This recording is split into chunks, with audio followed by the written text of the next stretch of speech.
to the streets, that renegade execution, and we ain't got no time to sleep. Come on and shatter the hourglass and throw a fistful of sand. Ain't no time like the present, so make a move, make a stand. This is how it goes down. Got that vision, got that know-how. So take a look around. The future's right now. The future's right now. Look around, look around. The future's right now.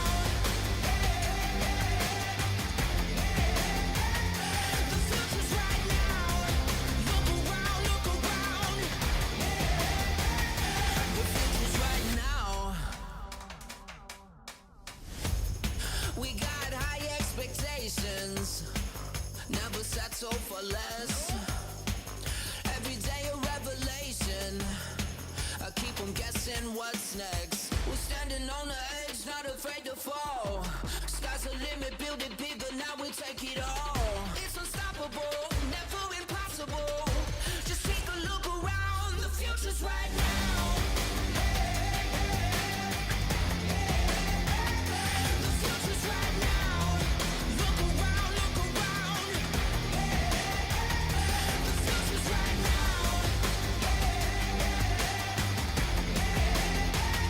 The future's right now. Look around, look around.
You have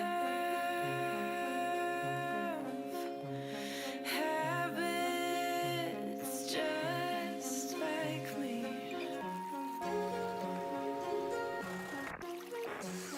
Talk too much with strangers. Get way too serious around family. And I don't have any wishes, but when I kiss you, our lips fit well. And I don't have expectations, but when I daydream, I fall asleep, and our hands melt.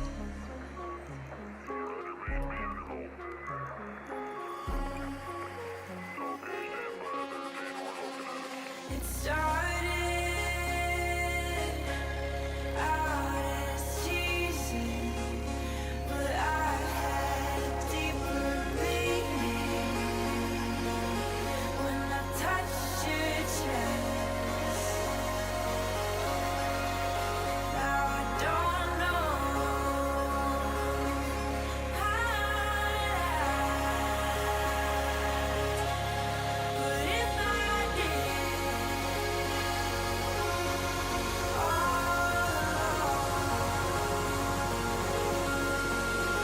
and I don't have any wishes,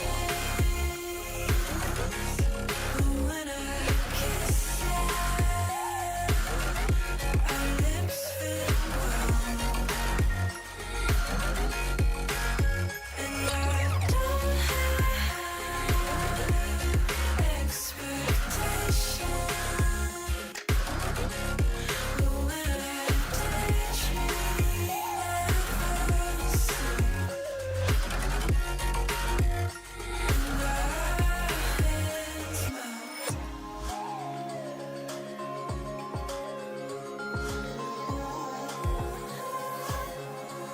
But if I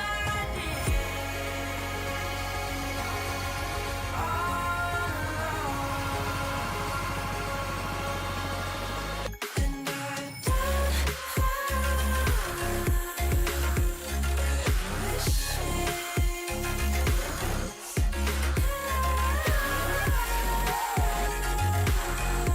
our lips fit well, and I don't have expectations, but when I daydream, I fall asleep, and our hands melt.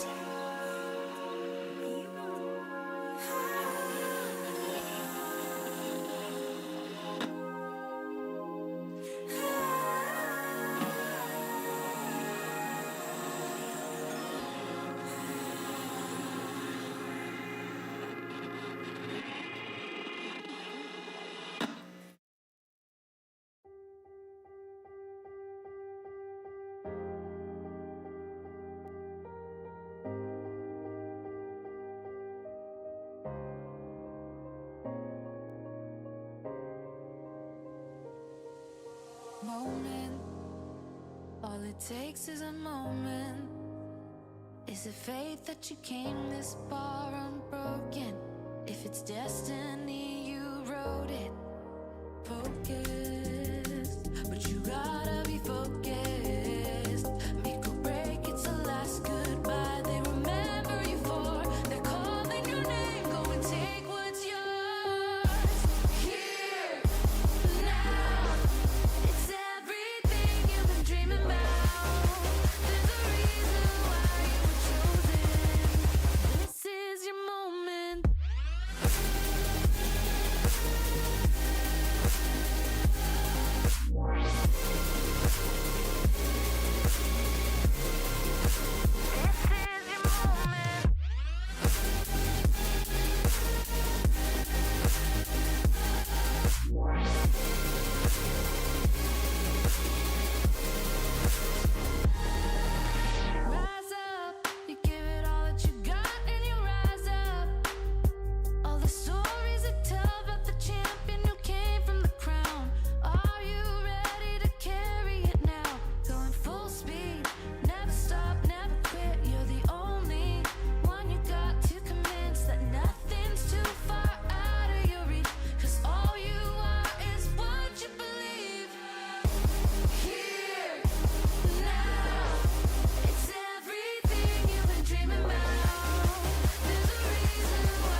Don't pause.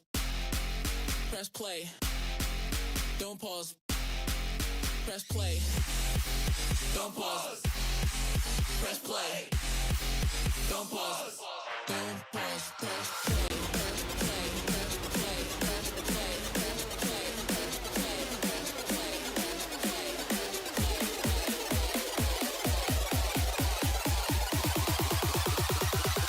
Don't pause. Press play.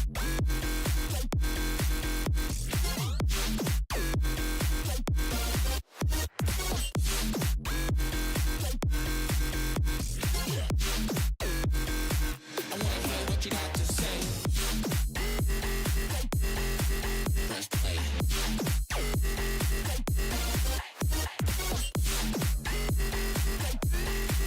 Press play. I wanna hear what you got to say.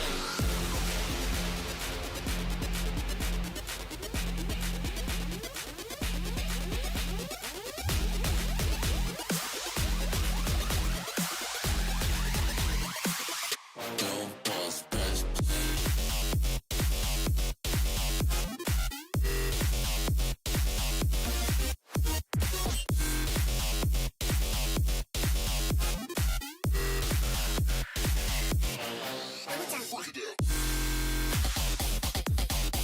Press play.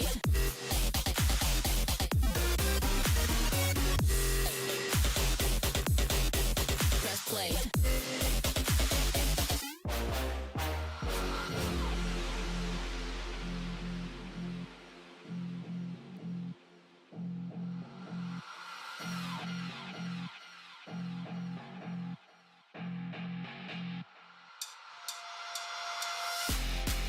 Don't pause.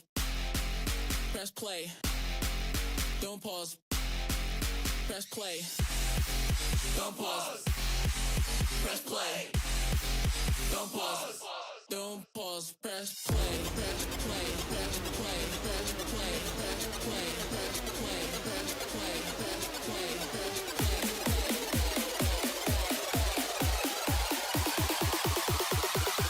Don't pause. Press play.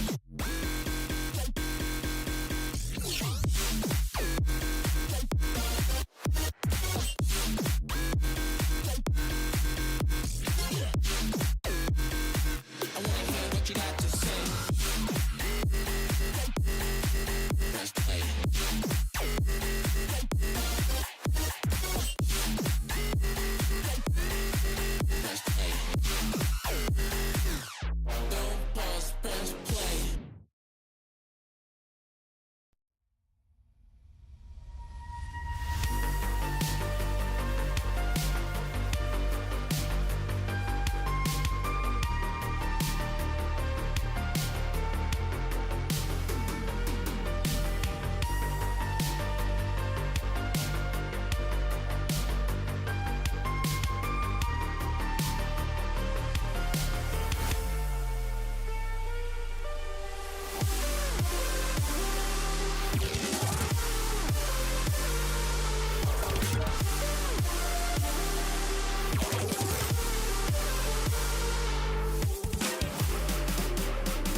All right, ladies and gentlemen.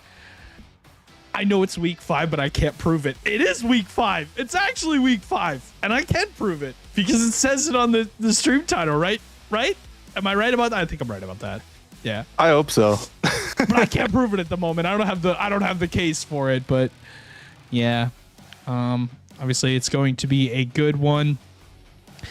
Blasky and myself gonna sit in on this first series. We are marching towards the middle of the season. I just realized I'm not sharing this with you. I will do that. That way you can kind of see when you're on camera. Probably a good idea. But regardless, we are marching towards the middle of the season, marching towards the gut-wrenching time of the season, the time where we really see who is made of metal and who is made of mesh duct tape together. But this is the time of the season where obviously we just had our first trade window that's over and done with. We're now looking at the second trade window, and that's coming up in a little bit. But this is the first week before some of our longer breaks of the season. Obviously, I think we play over New Year's Day. I'm pretty sure we do. Yep. We don't play over Christmas, which is next week. So an early Merry Christmas to everyone. But we're getting to the heavy points of the season. That's what we're doing. 100%. I mean, we're between 2 trade windows here too, so it's kind of the most crunch timey right before Major 2 is going to occur too. Like, it's right around the corner, so it is, like you said, it's bend or break here. As we look at the schedule today, our first game is actually going to be St. Cloud versus Green Bay. I know we know these players really well. Specifically, Stewie might have a little bit of an attachment to one of these rosters. I'm not going to leak any hints here. He might be the GM of one of these rosters here. And on the other side of the ball, I mean, we have AK, another director, someone we work really closely with. And I'd love to hear what your thoughts are on this matchup here, 1-1. What do you think's going to happen? This should be a very, very interesting series because AK, I don't know if he's ready for what's about to occur, but he is an interesting player, that's for sure. It'll be interesting to see kind of how he stacks up this season and kind of when we go about playing. But really excited for this first one. The guys came off of a game 5 loss last week, one of them, and then I think the other one they got swept, but just needing to make some small adjustments. It's not anything crazy, I don't think, at least, where they weren't completely outplayed in every total aspect, but they showed flashes of some good plays against one of the better teams in the league and a new roster that was just formed, and we'll kind of go from there. But this St. Cloud team is also a new roster off of the trade window. They currently, looking at the standings, I actually do have the standings, but they're on the website, so they're not totally not totally in the best look. But yeah, currently Burnsville Inferno, that's the team I was talking about that we did lose to last week. Neither of these teams in the top 8 currently, but I do know that based on the schedule last week, AK better not be lying to us or anything, but his team did indeed get swept by this Inferno, or by the Inferno roster, and they also got swept by the Alice. Alice are also a new roster too, I believe. They've completely rebuilt from the ground up. So, with that being said, does that impact your prediction at all? Does that, make you say, I have no idea who's going to win? I truly don't know who's going to win, but looking at it, I have to make a choice. Got Green Bay on the orange side, St. Cloud on the blue side. Do I back my team?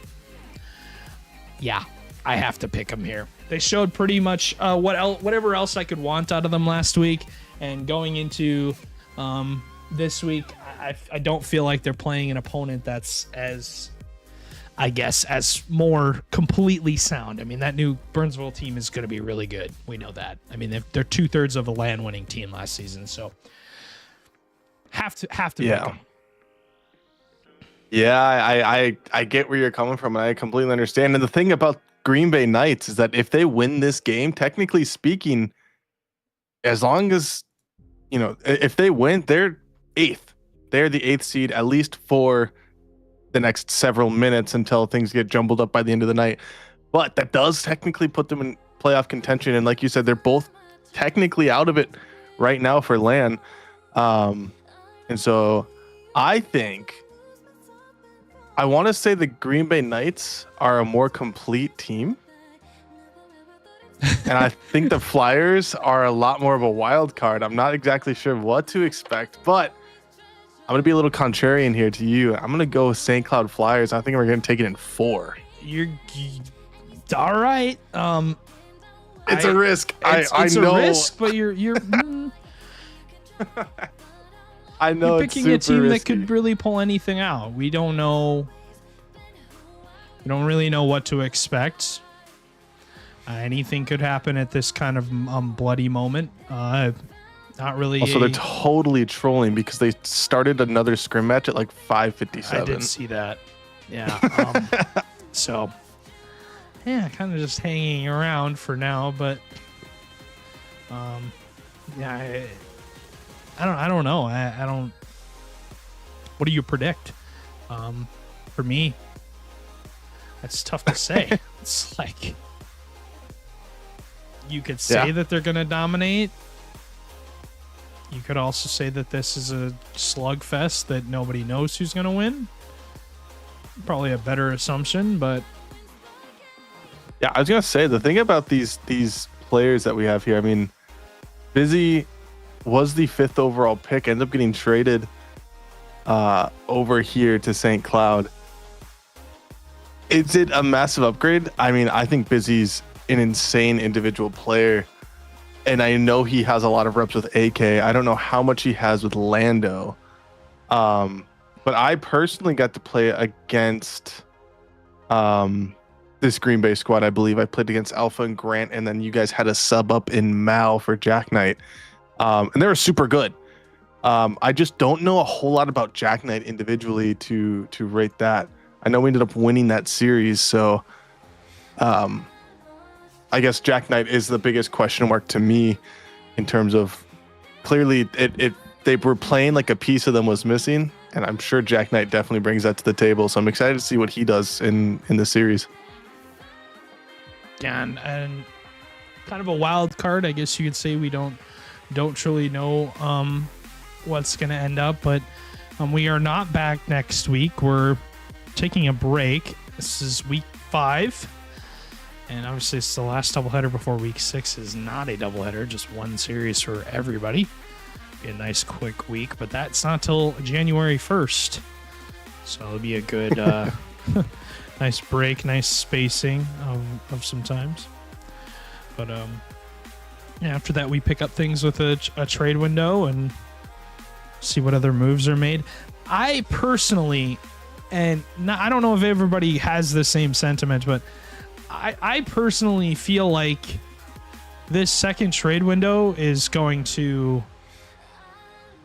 not so much wreck things, but it almost seems like people are kind of just shuffling everybody around just to see if they can find something that works. So you've got like in every league, you've got like the top 3 teams and then everybody else kind of at the bottom, just like having to fill in with whatever they got. And I don't like, it's not necessarily a terrible thing, but it's not the greatest for overall, I guess, being able to completely win the league at the end of the season. Like, it isn't going to be your final sort of, how you say, winning formula. Yeah. I don't know. No, I get what you're saying. I mean, there's a difference in teams that start from the draft, get all those reps. I mean, it's a difference of, I mean, even right after trade window 1, if you shuffle 1 or 2 of your players after window 1 or like during window 1, the first reps that you're getting is, I mean, a good month and some change less than what the other teams have gotten. You got to play a really big game of catch up, unless you've already been planning on rostering that player or playing with them on the side or whatever. That happens a lot. And it definitely shakes things up. I expect Trade Window 2 to be a little bit more roster mania, to be totally honest. I think it's going to be even crazier. I think there's going to be a lot of people panicking right before Major 2 starts, and anyone on the bottom half is going to go insane trying to catch up. So I'm excited to see what changes we see there, especially with so many people wanting to bounce around and be on different teams and try out different things, and bringing back even having a second trade window again. Having that freedom there is going to make GMs a lot more reasonably like allowed to make those changes and try things out that they wouldn't have in the past. Yeah. And you always wonder why some teams make some decisions that they do. They end up just going with whatever they think is their best possibility to win, and sometimes that's dropping a player that you didn't think you wanted to drop, or keeping a player that you didn't think you were able to keep. And at the end of the day, it's all about how teams respond to that final decision that's made. But just waiting on a couple of players. We're slowly inching towards it. As that's why you don't start a scrim right as we're right at game time. Being the stream game is crazy. Yeah, kind of criminal. But hey, I did not say go, gentlemen. I did not say go. So chill out a little bit. So these guys are just trying to get going as quick as they possibly can. That is absolutely criminal. But yeah, our predictions are in. I guess you could say we're ready to go. But these guys are animals, dude. Absolute animals. You got lucky. You got lucky indeed that we didn't bring the hammer down on the old 1-game forfeit. But 8 minutes on the dot. So those guys are taking their sweet time. But game number 1 on the clock here. St. Cloud and Green Bay. As I just realized my notes are on. Whoopsies. I'll get rid of that. Busy, Lando, and AK taking on Alpha, Grant, and Jack Knight. I did have a chat with my team about how I think they should be playing more and where they saw success last week against a really, really good Burnsville team that, think could have gone either way for them. As personally, there's just some small things that they need to adjust as far as off-ball play goes. And we'll see how they respond here. Opening kind of minute, 45 seconds. Was really in nobody's favor. Alpha looking for a reset, blocked away. Looking for some bumps for the Knights. Jack Knight will end up eating a bump. Lando, fake out a touch, gets one to the backboard, and double commit.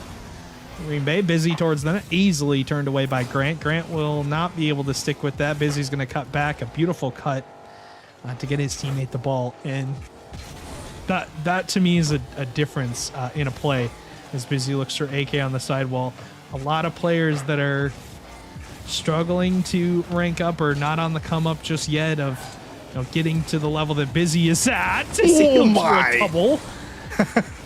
They don't know when to cut the playoffs. Some of them just feel like they need to wait and set up the line before they actually go. Sometimes you got to get your nose in there and cut the playoff, and then give your teammates some space to work. As big demo collection, Lando towards the middle of the field. Huge touch by Jack Knight. As that one will kind of just scurry all the way down the field. First minute and 40 seconds in, and no score just yet.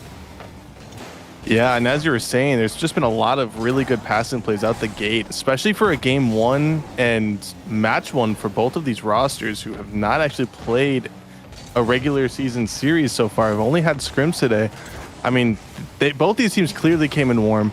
They're making some fantastic plays so far, and it's been pretty clean for the most part until that just happened now. But now we're seeing everyone dive for the ball. Busy has to go panic mode, hits into the corner. Alpha finds him with a 50, busy with the demo, and I'm noticing St. Cloud getting a lot of demos already in this series.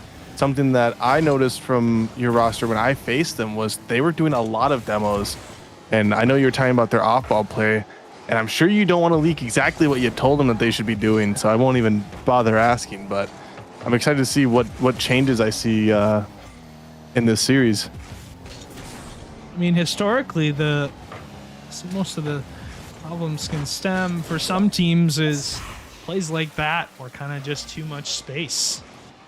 As I just put Alpha's camera in the, I put AK's camera in the wrong spot. Excuse me. Got swapped over. As, yeah, AK, you're on the other team now.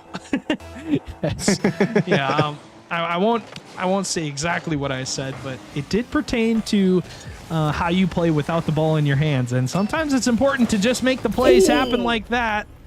A big miss on the backboard, Jack Knight. Kind of it was a kickoff phase, I guess you could say. They never got out of it. St. Cloud never got controlled with it. And if you watch the FIFA World Cup today, France did end up winning that. So if you didn't see it, they did beat the United States in what, to me, was one of the greatest Rocket League series I've ever watched in my life.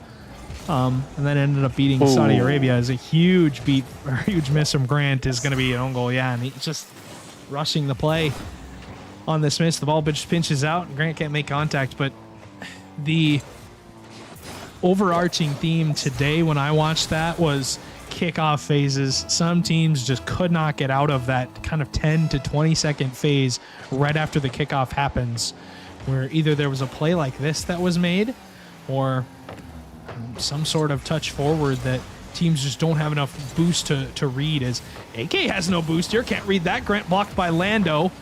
Huge stop from Lando. Lando last season, rising star, was very, very good.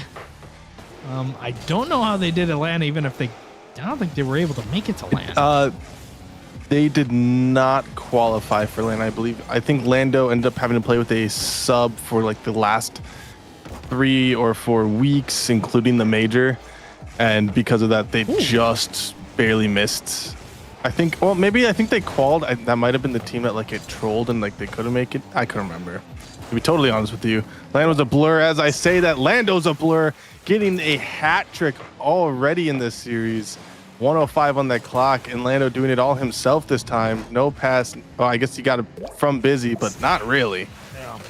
As, I mean, shooting 3 for 4, he's lights out, and Green Bay has to make something happen in the next minute or so just to stay in this game one. Alpha pops it up past AK, not really, but Grant now slams it down at Busy, who's on an island. He does gather it, though, and gets it around 2 of them. Alpha takes it to the sidewall, does get the full boost. Busy already there at the challenge. I noticed about the St. Cloud team is they're not only playing a physical game, they're playing just absolute bully ball and rushing to the ball as fast as possible. I could just see how uncomfortable the Green Bay team is to just stay grounded and take what the other team's giving them because they just don't know what's going to be coming. Oh. As I say that, AK goes missing. That's an open net. 20 seconds to go. Grant will punch that one in, but AK with a huge miss, and Jack Knight trying to pass mid. AK just ends up 50ing it. It is not cleared. It is basically just punched into the open net. 20 seconds now. What do they have off this kickoff? Yes, anything's possible. They win it. Oh. Alpha to the net. Lando is able to turn it away as Busy spawns on the ball. Is able to make a touch, gets it to AK. AK around Alpha, but not around Jack Knight. Jack Knight to the corner, tried to get one more touch. Grant was there, but Lando was on the case. Lando's been huge in his half to make some diving saves and some touches to get the ball away from the other team, as that one's going to find the ground, and that one will be game number 1. I liked what I saw from both teams, but this Green Bay team in the midfield, it just seems like they're either all over each other or they're too far apart. And that's kind of the key for me from seeing this is some of these goals, just purely a goal based off of the second or third man that's supposed to be going for the ball, just either diving at something that they're never going to hit or not going at all. And then it just ends up being a free net. But just simple things that, just tough to watch. This is a perfect example. Alpha has to turn on this because where's the second man to go for the ball? Not there in time, and then it ends up just being a double commit. Now, I'm not trying to get upset at my guys, but yeah, and we gotta all the stay on credit in the ball, world Joe. to St. Cloud Flyers and specifically Lando. I mean, he came out swinging in that game one here, being the only player originally from this roster. I'm glad to see he's coming out and taking charge. As I say that, Grant gets a save, gets it past another. Now Alpha and Grant 1v2 versus Lando. Lando does get the 50. AK now takes it up the wall, tries to get it past one. He does. Grant is there. AK does get the 50 to send it into the corner, and I'm already seeing a little bit better off-ball play from Green Bay as Busy tries to get a nuke here. Clears the field. Lando with the 50. Grant with an awkward-ish touch mid, but that's a double commit from St. Cloud. Alpha now with the clear. Busy has to get a floating touch backflips, but AK and Busy are up again. It's double as it works out. Oh my goodness, but Grant gets a save last moment. That would have been, I mean, just awesome, because that definitely is not how they drew that up. Busy looking for a double. AK to the net, saved by Alpha. Jack Knight has the clear. Lando has no boost, but is able to stick with this. Just ends up putting an annoying touch to the sidewall. Not able to deal with it. Alpha flick. High. Lando collected that corner boost, so he's going to be able to sit on this. Able to stick with it. 50 onto Busy. Busy's out of the play. Alpha hits that forward, and no one's home to pass that. I think you would have liked to see Alpha collect the ball there. As Lando looks for one more touch. Maybe has it. Jack Knight doesn't. AK fires one to the backboard. Busy's on the follow. Going to be stopped by Jack Knight. A lot of time here. 50 from Grant to the sidewall. Jack Knight goes missing, as does the other opposing St. Cloud player, and it was AK, but didn't need to hit the ball with both of his teammates back with plenty of boost to work with here. Alpha, once again, having to rest on the front half, looking for a bump. Grant to the midfield. Jack Knight's there to clean it, but again, another stop from St. Cloud. This defense looks okay so far. Yeah, they looked locked in. As I say that, again, one thing I'm noticing from the St. Cloud team, though, is so many double commits. Between game one and game two, it's just a stark difference in how they're playing. They got one on the board, and now suddenly they don't trust each other. But Lando goes for the bump, does get it. AK pops off the backboard. Busy not having any sort of boost to try to make a play on that. Pops it past Grant. Busy tries to get the follow, but Jack Knight with a nice clear in the corner. Alpha with full boost, tries to get it over Lando, does get a 50, gets it past AK. Now it's just Busy back, sends it off the back wall. And I honestly thought there's a chance St. Cloud could have just scored off of that. Luckily, Grant is back, not with a lot of boost, but a lot of heart. He does send it into the corner. Busy trying to get a bump on Jack Knight. It gets sent off the backboard. Now you see Green Bay with the counterattack and a bump of their own. They get That's the just goal. rough. that's just rough if you're Lando. He fake shells the first time, tries to get Alpha to throw the ball, but as that happens, Alpha and Grant just kind of walk it in, and that's a good play. It's tough to stop. It's on a transition. It's Lando has to make a decision, because if he goes for the ball right away, then you figure, well, they cut off the play and you demo him. Pre-jump to Grant, tries to bump Lando off. Anyone there to clean it up for St. Cloud.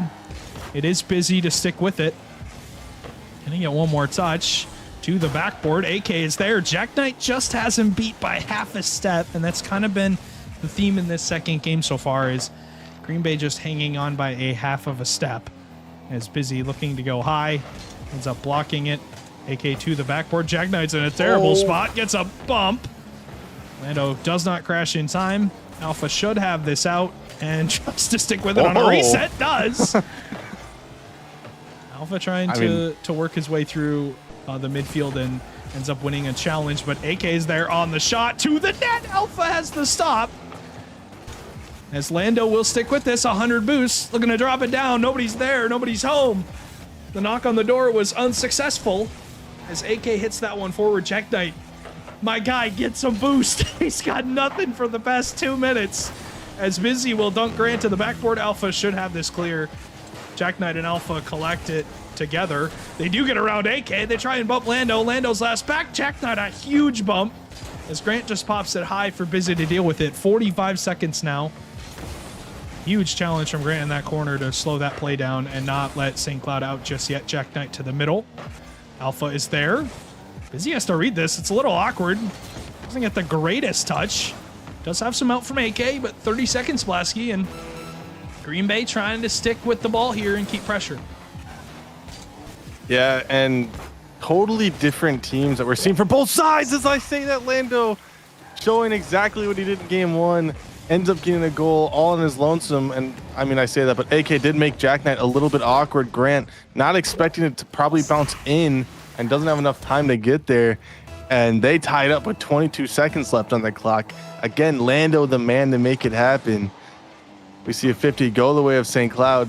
Lando throws at the backboard. Grant up and awkward. Lando almost buries another one, but AK trying to get a 50, couldn't quite get there. We see just pure panic and pandemonium from the side of Green Bay as Lando now takes it up the corner again. It's just been stuck on this Green Bay side as St. Cloud keeps pelting them. Busy now up, sends it off the backboard. No one there to follow. Lando gets a 50. AK sends it up. And Alpha pops it up in front of his end. No one on St. Cloud side to have any boost. Oh. Jack Knight now sends it there. Lando gets one. Can he get us double? He cannot. Jack Knight pops it down to Alpha, and we've got overtime. Holy moly, was that close for both sides to score. Has to be a win here from Green Bay. This has been a better game from them. Lando again, just cutting the play off, just keeping pressure. Jack Knight to the backboard. Follow from Grant is blocked by Busy. As huge win from Lando in that back corner, but he is going to eat a demo for it.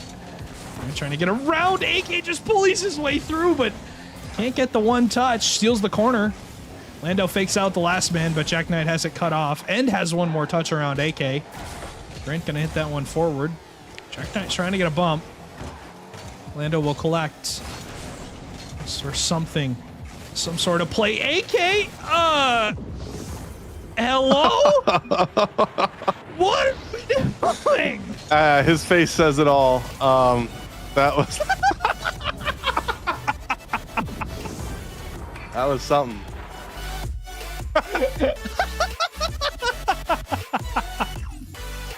Yeah, Green Bay take game two pretty handedly in overtime. I love AK, man. I love you, man. But oh my God. I'm sorry, but that was just an interesting decision. Yeah. That first goal by Green Bay, very, very good. They held the lead all the way down to basically this. And this play got sketchy right when I saw Alpha jump for that midfield touch. Double committed the play as third man left his teammates in quite an awkward spot. And then AK, yeah, that's one we need to move on from. Is that one's going to sneak past the last man and just end up being a free net. As, yeah, it's still a great game, too, from both teams, honestly. This goal from Lando, huge. What a play. I mean, just speed. And, I mean, this one that AK is going to want to forget about, but still a chance to win the series. So anything's possible. But I have seen worse misses.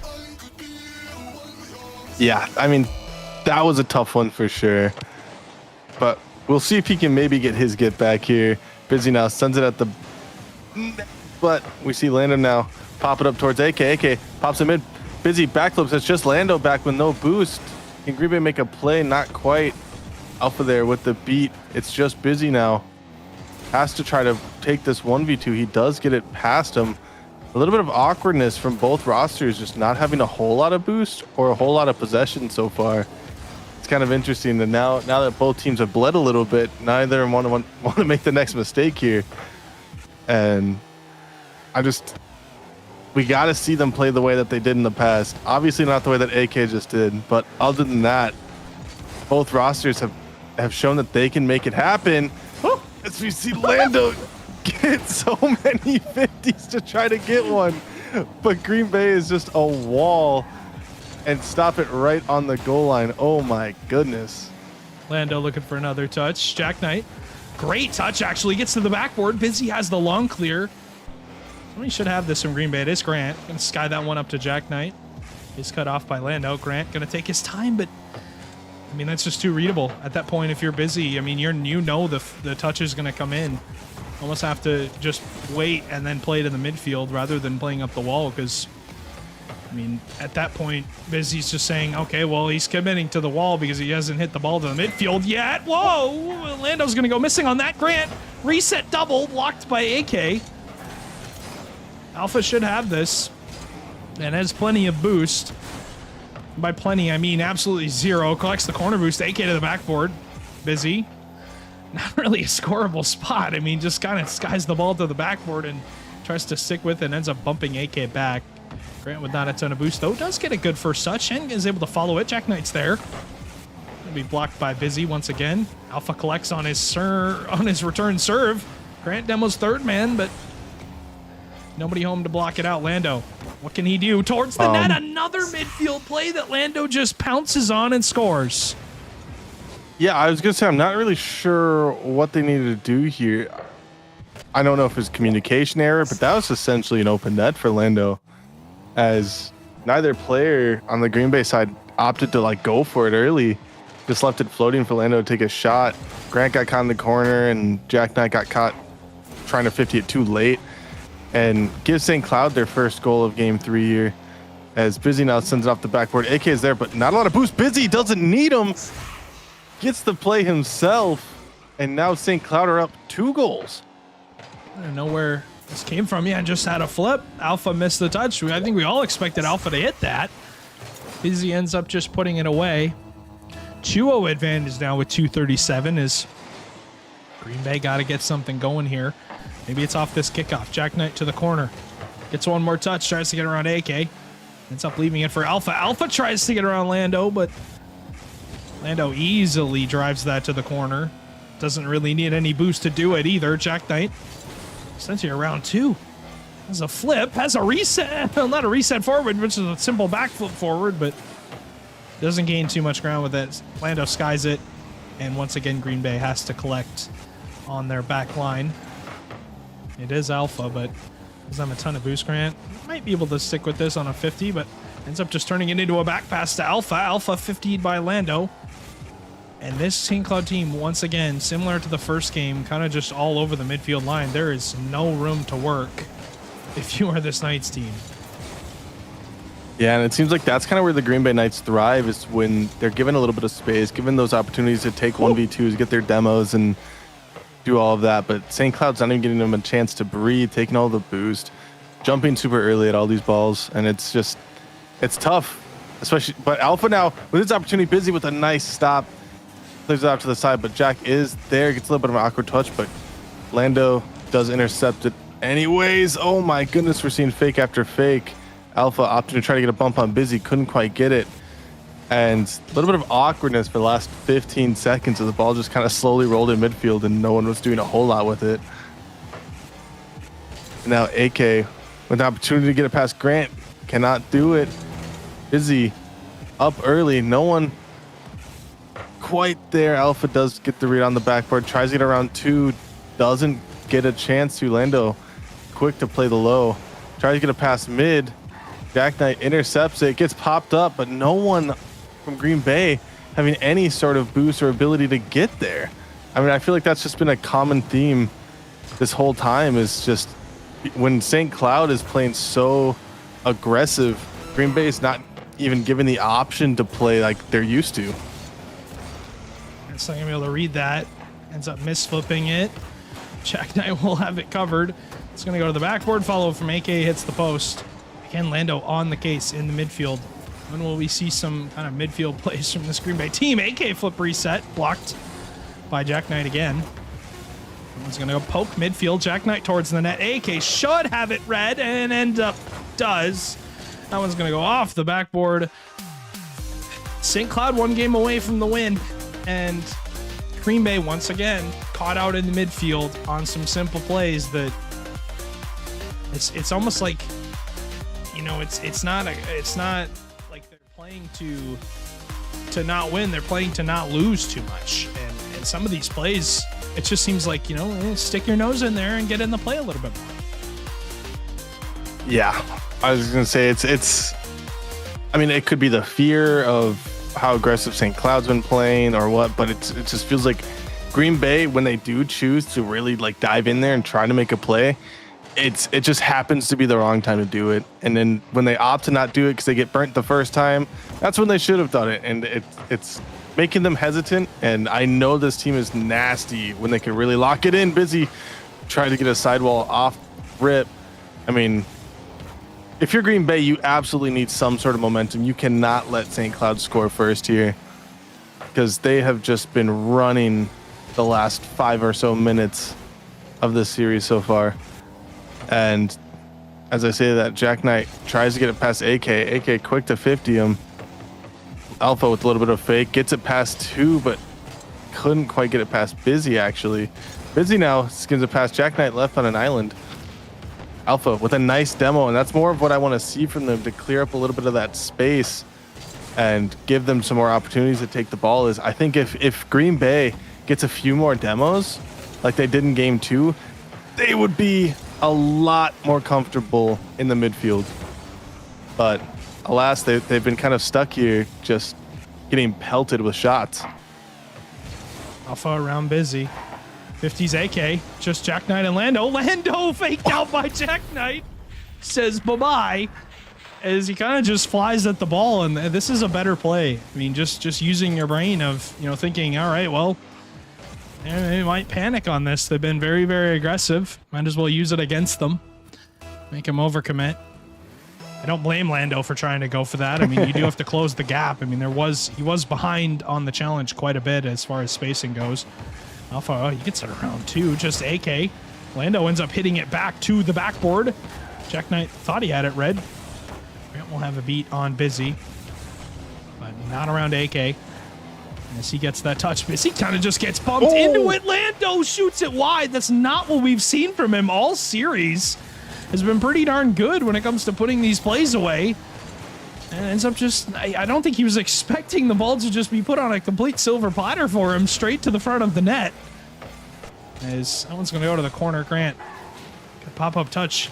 But again, an insta challenge by this St. Cloud team. They will not give any sort of space. Busy on the backboard. Lando has no boost, chooses to late commit to it, and that'll give more time for Green Bay to collect. Jack Knight. Musty around 1. Grant dunked by Busy. Anybody home to make a play on it for St. Cloud? Kind of AK is there. It's going to go out to midfield, but huge clear from Alpha off of that redirect. As that one's going to go backboard. Alpha to the backboard. I thought he had a free shot. He did, but wasn't expecting it. Ends up bumping Busy out. Alpha looking to bump AK and can't get it through. Grant commits as third man, and that's fine because of Jack Knight being demoed, and he'll be on the respawn. Ends up eating a demo, and once again, Green Bay looking to get to game 5 as they've got plenty of time here and a lot of space to kill off, but still with that 1 goal lead and a huge clear from Jack Knight. Yeah, one thing I'm seeing from this Green Bay team is they're suddenly playing a lot more boomer ball and sending their first man to try to get a demo on that third man, hoping they just get that open net. And it's almost worked quite a few times already. And maybe I'm expecting to see 1 or 2 goals if we do hit a game 5 here come from that, because I mean, they're seeing a lot more success with that type of pressure as Grant gets another demo. Again, it's what's working for them. However, they have to make sure they don't overcommit to try to reach for those demos. As Lando tries to put a shot on net, hits at the only 2 goalies out of the 3 people in the field that could have blocked it. And AK now sent it to the sidewall. And I mean, I feel like this is such a slower game than what we've seen from the last few. Everything has slowed down, and both teams are just trying to limit mistakes and just hang out and have a fun time and shoot gently at the nets. But we see Busy here, about to potentially take the game into his own hands, drops it, puts it right in front of the net, and a real trooper there. We get a little bit of an own goal as Alpha, or no, not Alpha, Jack Knight opted. Yeah. I mean, I don't even know if he actually hit it, to be totally honest, but there wasn't much room to save it anyways. Fantastic play from Busy. And St. Cloud ties it up with just over a minute left. Busy now with an opportunity to take the lead. Oh my goodness, 5 seconds ago, Green Bay was on top of the world controlling most of this game. And it took 5 seconds for them to be up 1 to down 1 as Busy again gets another goal. 58 seconds. Now off the kickoff. Alpha doesn't get anything. Lando to the corner. Has a ton of boost to work with. And is able to steal that. AK going to hit that one mid. Kind of an overextension a little bit, but Busy doesn't get caught. Alpha. Can he get 150 mid? He can. Jack Knight's late, though, on the challenge, and Busy collects in the midfield now with a reset. He has one more reset and ends up hitting it. As nobody challenged him, and I mean, that's what's going to happen. A lot of times when you give these people space, they're going to make plays like that. Yeah. That was gross. And yeah, as AK said, that was very lucky. All luck, actually. As Busy, the only one to bury any goals for his team so far. 30 seconds left. Alpha shoots an open net. And now it's a 1-score game. 30 seconds left on the clock. I mean, we need to see something crazy here. If Green Bay want to stay in this, they need to keep making plays like that where they just capitalize on St. Cloud's mistakes. What ends up happening off the kickoff? It goes up the sidewall. There it is. Busy. He is dunked by Jack Knight. Alpha has that one forward. Gonna sky it to the net. Jack Knight's trying to bump Lando, but no contact made by anybody on Green Bay as Busy will launch that off the backboard. Lando is there, cut out by Jack Knight. AK hits it to the sidewall. Grant does not have enough boost to hit that. Jack Knight to the corner. For 6 seconds now. Lando. Busy will demo Grant. That one's gonna bounce out and up. St. Cloud are going to win it in 4.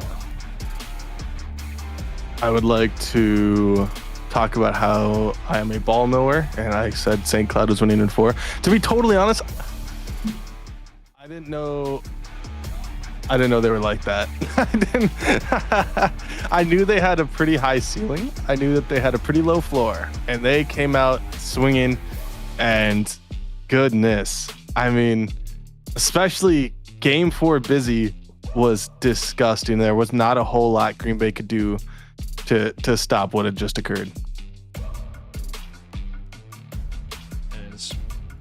Yeah, looking back, I mean, just too much space. I mean, that's what's going to happen when you give people space on the ball and time and 100 boosts. I mean, midfield catch, it's not even that high up in the air, but that's the whole point. It doesn't have to be. It's 100 boost and it's a simple touch to him, and as soon as he's able to make it happen, it's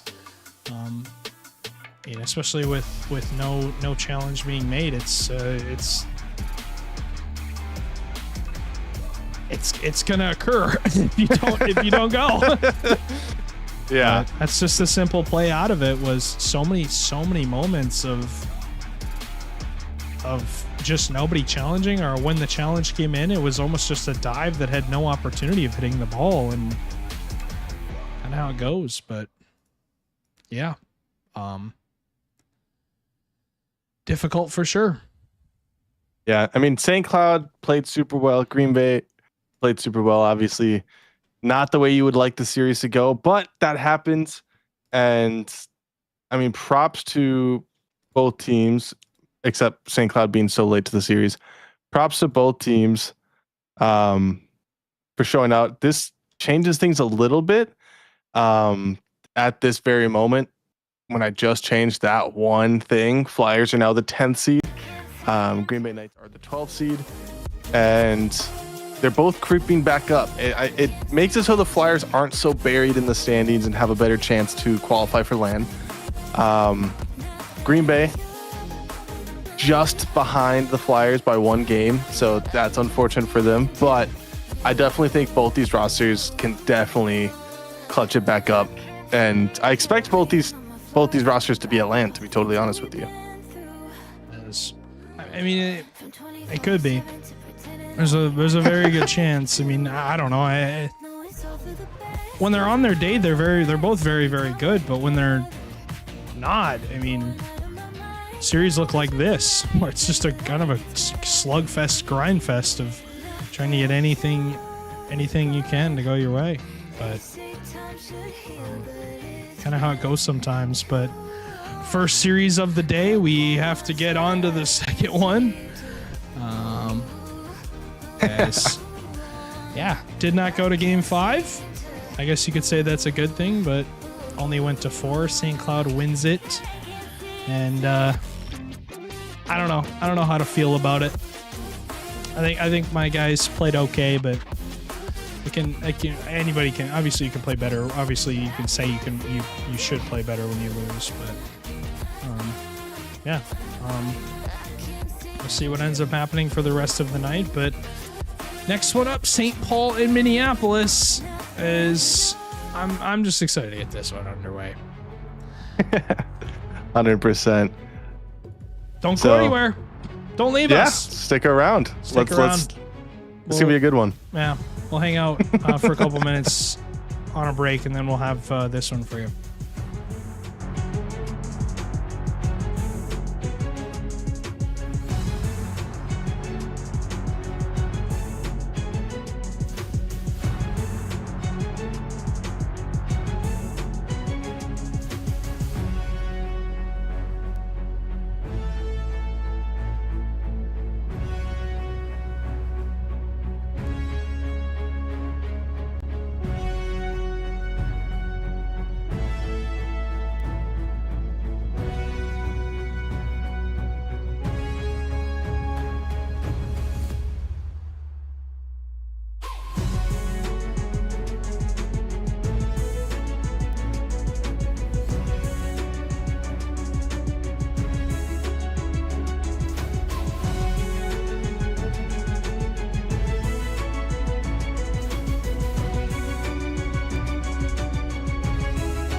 This feels a little too perfect how we are now. You think I throw a little caution, but I don't want this to change. Been waiting too long for a moment like this. Said that you won't leave, better off with me. The kind of feeling I can't explain. Like how it feels drenched in the moonlight. Like how it feels under the stars. A step out of bounds with our own plight.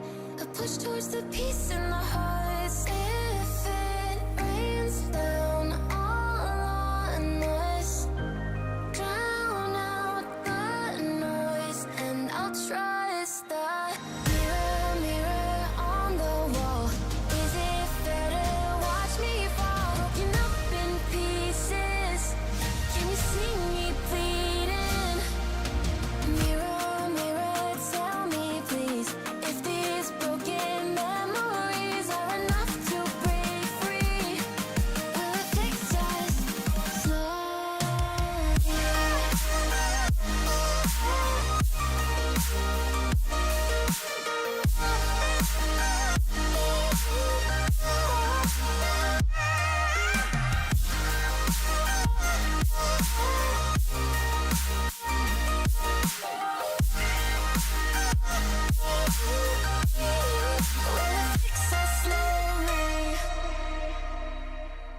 Each day I'm moving along with what fits best for taking me forward and back. It all I know still leads right through to the start of the end where the past can't chase us.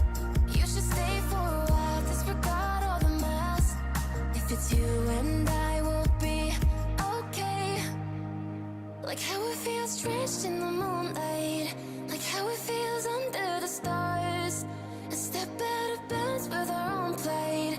A push towards the peace in the hearts. If it rains down all on us, drown out the noise, and I'll trust the mirror, mirror on the wall. Is it fair to watch me fall? Broken up in pieces. Can you see me bleeding? Mirror, mirror, tell me please, if these broken memories are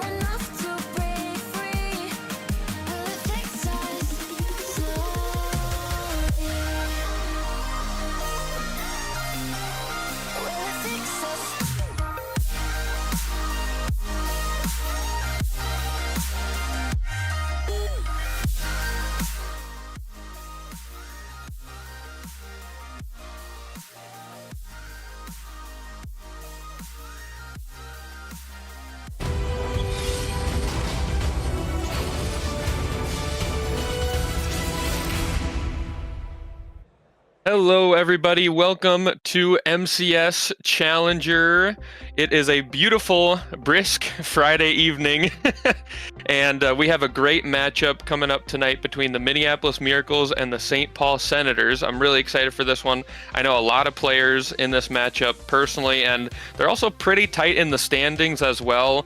A little bit below that land qualification kind of threshold, so both of these teams really looking to pick up a win tonight and kind of push themselves over the hump into that top 8 range to get closer to seeing everyone in River Falls. Very much so. And as you were saying earlier, these teams, again, very, very close together. Minneapolis sitting at 9th currently in the rankings. Senators are currently sitting at 11th. They're within 4 points of each other. So this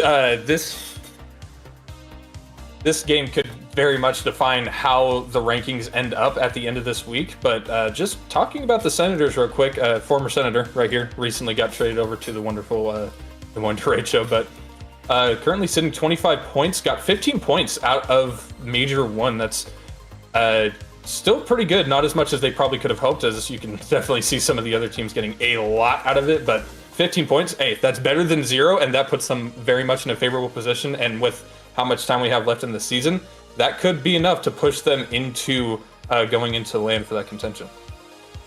Yeah, and both these teams had interesting weeks last week. Minneapolis, they got swept by Brainerd, and then also swept earlier. Actually, they swept Bemidji, so ended up going 3-3 in games. St. Paul, however, coming off a rough week, they got actually double swept, so weren't able to pick up a game. Hopefully, they're able to pick up a couple games tonight, give us a entertaining series. I'm really excited for this one, and I just love when we get a series of 2 teams that are so close in the standings. Just you have 2 teams that are going to be hungry to win and hungry to I see Zoms in the camp, or extra hungry. He's too hungry but I'm really excited, and hopefully we got a very entertaining series. There's a lot of entertaining folks on the screen right now. Absolutely, and just looking in this pregame lobby here, they are ready to go. They are fired up. I can definitely see a lot of players here just ready to get this one going. But jumping into just real quick, who do you got going on this one, Gold Dude?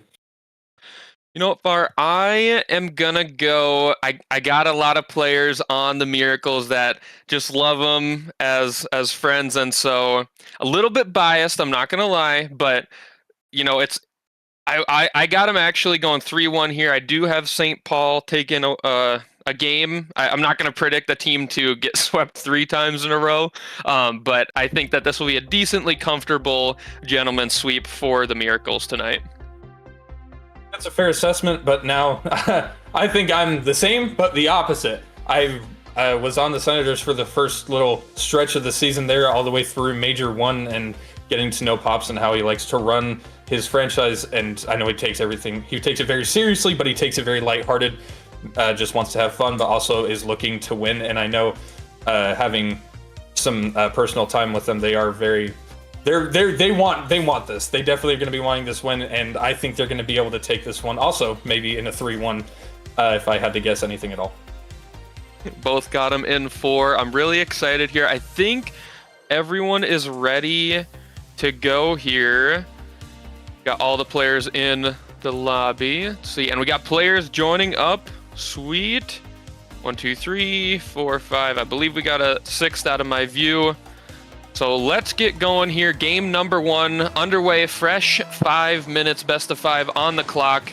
Opening kickoff goes right to Landon, popping it high, trying to get it past a couple. A little bit awkward inside rotation by Carl, but able to save it away at least for now. Has a bit of an opportunity. Backboard was not free though, and it's pushed away by Zeckers, who, if I'm not mistaken, is playing his former team. Is that correct? At least checked. I believe you're correct. Ooh! Oh man. My apologies there. I kind of threw you one. I thought we were talking about that before the stream, but that was before you joined. But Gio picking up the first goal of the series here, just pushing that one to the bottom left. Really nice angle there. Defense was not expecting it, as that is a very strange kickoff. Goes right to Zoms, who has boost. Off the ceiling, can't get the second touch. And Landon is going to keep it away. Carl trying to jump, floating, gets the touchdown. And Zekers loses it a little bit.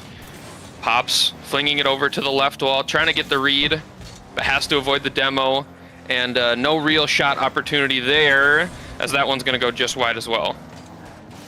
Lots of good offense coming from St. Paul here to open up this game, but they haven't been able to find the back of the net yet. Landon putting a shot on target there, but not able to find it as well as Zekers. But the shot on target! A great save from Zoms. Pops trying to keep the play going. Landon, as the third man, gets the reset, goes under one, but Carl able to get that one cleared away. Not out of the woods yet, as St. Paul, again, just keeping the pressure going. Finally, we see the blue end of the field, and Zekers using a very interesting card choice. I believe that's the Proteus, but, I mean... Sometimes that's what you need, having that like, we're just having fun, we're messing around mentality. I'm sure we'll see some great clips coming out of that, because that will be very interesting. And Zom able to find that one in the back of the net. A great play coming from Minneapolis. They have that insurance now. It's going to be interesting to see how they decide to go about the rest of this game. Yeah, nice little dangle there by Zoms in the midfield, catching the errant touch by the blue attacker there from St. Paul. Minneapolis up 2-0 on just 2 shots, but to be quite honest, they haven't really had most of the pressure, but struggling a little bit in the midfield, and yet they are up multiple goals now with over 3 minutes left on the clock. Landon trying to get one on net there, but it's saved by Gio, who's trying to push it up the field, but just doesn't have enough in the tank to do anything with it. We saw that insane save by Zoms earlier, doing everything he possibly could to keep it even, as that's a nice fake. This could be a midfield pass. It is, but it's saved away as double demos come out. Gio has to buy some time. Does so a little bit with a fake, but still have to be careful here, as this is a backboard opportunity. Shot on net, and it's in! Landon brings us within 1. As that was a very nice setup by Zekers.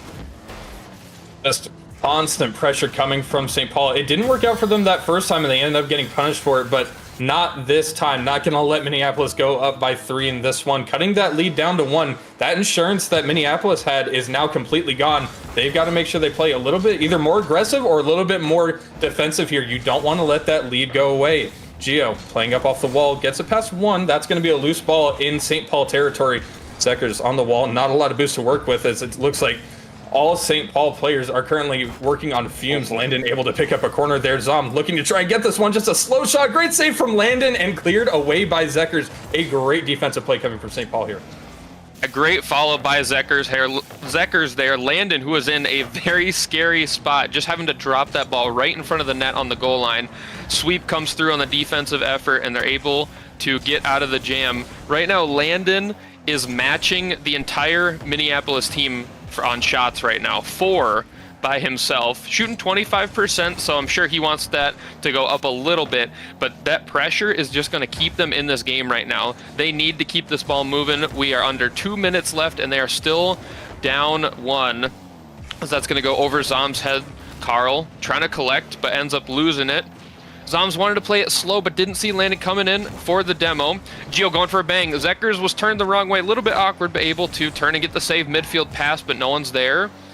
As Zoms trying to get the dunk and does so, but no boost to try and maintain this pressure here. Is going to have to leave the play, as that's another demo on Carl's nuts this time.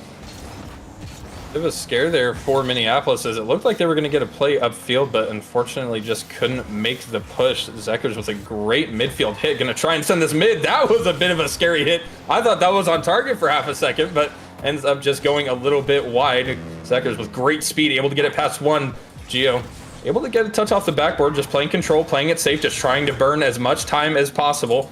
Pops trying to get another offensive push coming from St. Paul. The demos especially have been very prominent in this game 1 coming from both teams, but St. Paul especially has been just constantly boom, boom, boom, just trying to make sure there's only 2 or 1 players left on the field.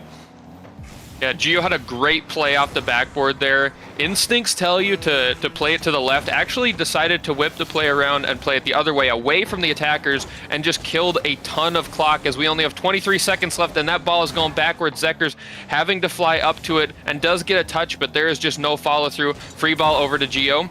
Gets a nice 50. Danger for Pops. Pops can't get the catch, and again, time just tick, tick, tick, tick, tick. 7 seconds left. Gio up early for this one, trying to get the double read, and does. It's just a little bit off target, but it just keeps the pressure on and away from their own half. Landon trying to keep it up, make a play. Zekers got bumped by Landon on the way down.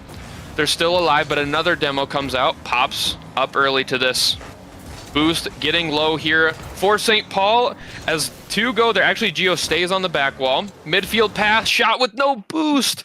And that was a great look at the end there. Unfortunately, the shooter just didn't have anything left, and they are going to go down 1-0 in the series here. But that was a really fun game 1. We got a lot of goals early, but still some back and forth gameplay. Love to see it. That's a tough game to come out of for both teams. Minneapolis, yes, coming out on top 2-1, but how do you stop that St. Paul just aggression? I couldn't count how many times they got a demo on 1 or 2 Minneapolis players. Offense, defense, doesn't matter. They were clearing the field, but just couldn't find those executions on the shots. I feel like if they're able to get a little bit more solid on those, it's going to be a very, very different game here for St. Paul. Yeah, absolutely. I love physical style of Rocket League, and St. Paul were absolutely physical in this game. Would love to see the actual demo numbers, but Minneapolis able to survive and pick up the win. They ended up having 6 shots, which was just good enough. Actually, both teams ending up with 6 shots as we head now to game number 2 here. That was a really tight one. You know, Minneapolis had the edge in shooting. St. Paul had the edge kind of in the midfield and physically. So I'm interested to see will the trend of, will Minneapolis's style of kind of precision hold true through the rest of the series, or is the Senators just trying to kind of take over the game going to give them the edge here? As we do escape the blue half here, and Carl goes flying. Zoms is backwards, but able to save it away, at least for now. St. Paul already getting some good looks on offense here as Zekers able to keep the play going. Runs out of boost, though. Carl trying to get it clear away, but Landon immediately picking up out of the corner. Gets the extra touch. That's going to go mid. Pop's trying to find the angle, but just couldn't get it past the defender. Zekers just trying to play possession here. An unfortunate touch as Gio's going to try and send that one mid. Unfortunately, not able to find the pinch. As now that one finding its way, almost hits the ceiling. Those are really hard to read for any rank. Pops unfortunately falling victim to it now. All St. Paul defenders are almost stumbling on each other there. They get some space, however, as Gio trying to get the dunk there. That one's going to fly into no man's land to race the ball. Zekers gets there first, gets an extra touch off the wall. And a trade demo there in the corner, but nothing comes of it. And a minute gone in game 2 here, and no one has been able to get a very good look at it. Yeah, in fact, we don't even have a single shot recorded yet. A couple of bumps have opened up some opportunities, but there hasn't really been an actual follow-through yet.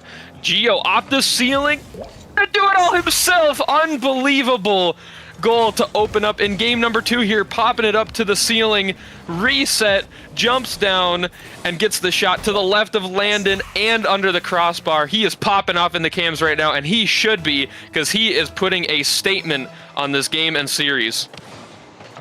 Trying to prove me wrong, shut this series down early. A phenomenal goal coming from Gio there. Puts them up by 1, just a minute and a half gone now. That one finding its way on target. Bit of ping pong there between defenders and attackers, ends up going to the wayside as Gio trying to get another one. Has the read off the corner, able to get the touch out to Zom. Zom not quite able to find the shot. Another very close call for St. Paul. They've got to get something going now. Zekers looking to get the read off the backboard, can't quite find it. Pops just playing slow, playing collected, trying to give their teammates more time to get some offensive pressure going. That one going to get cleared past that midfield line back into St. Paul territory here. Landon up off the wall, has plenty of space to work with, goes off the ceiling. Maybe a little bit too heavy-handed on the touch there, as this one going to be very dangerous for St. Paul. And As much as Pops tried, Zom's shot was just a little too fast. And this shot from Zoms was just on a rope all the way over Pops. Geo again just harassing.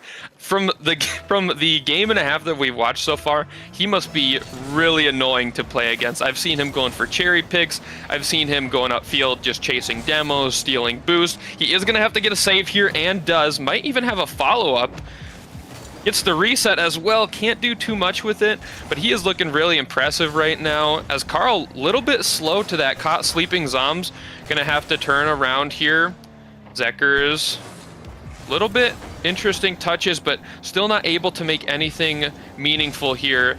As we see ourselves in a similar situation to game number 1 of Minneapolis with a multi-goal lead. St. Paul going to have to drag themselves out of it. As I just realized, we have a Twin Cities matchup here tonight, which is very fun, but what is going on with this defense as no one was there to get a touch on the ball?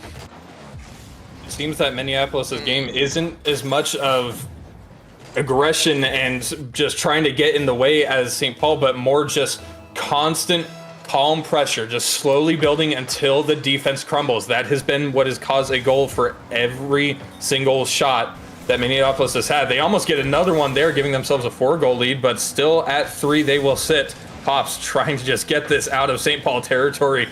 Zekers able to get the full clears on touch off the wall, gets it off the backboard. Pops able to get it past 2, trying to get it past 3, gets the bump, but that one's a very dangerous spot. Zekers trying to find the shot, just beams off the woodwork, not out of the woods yet here. Minneapolis trying to get that cleared away. Carl able to get it past the midfield line once again. Now it's just St. Paul playing possession.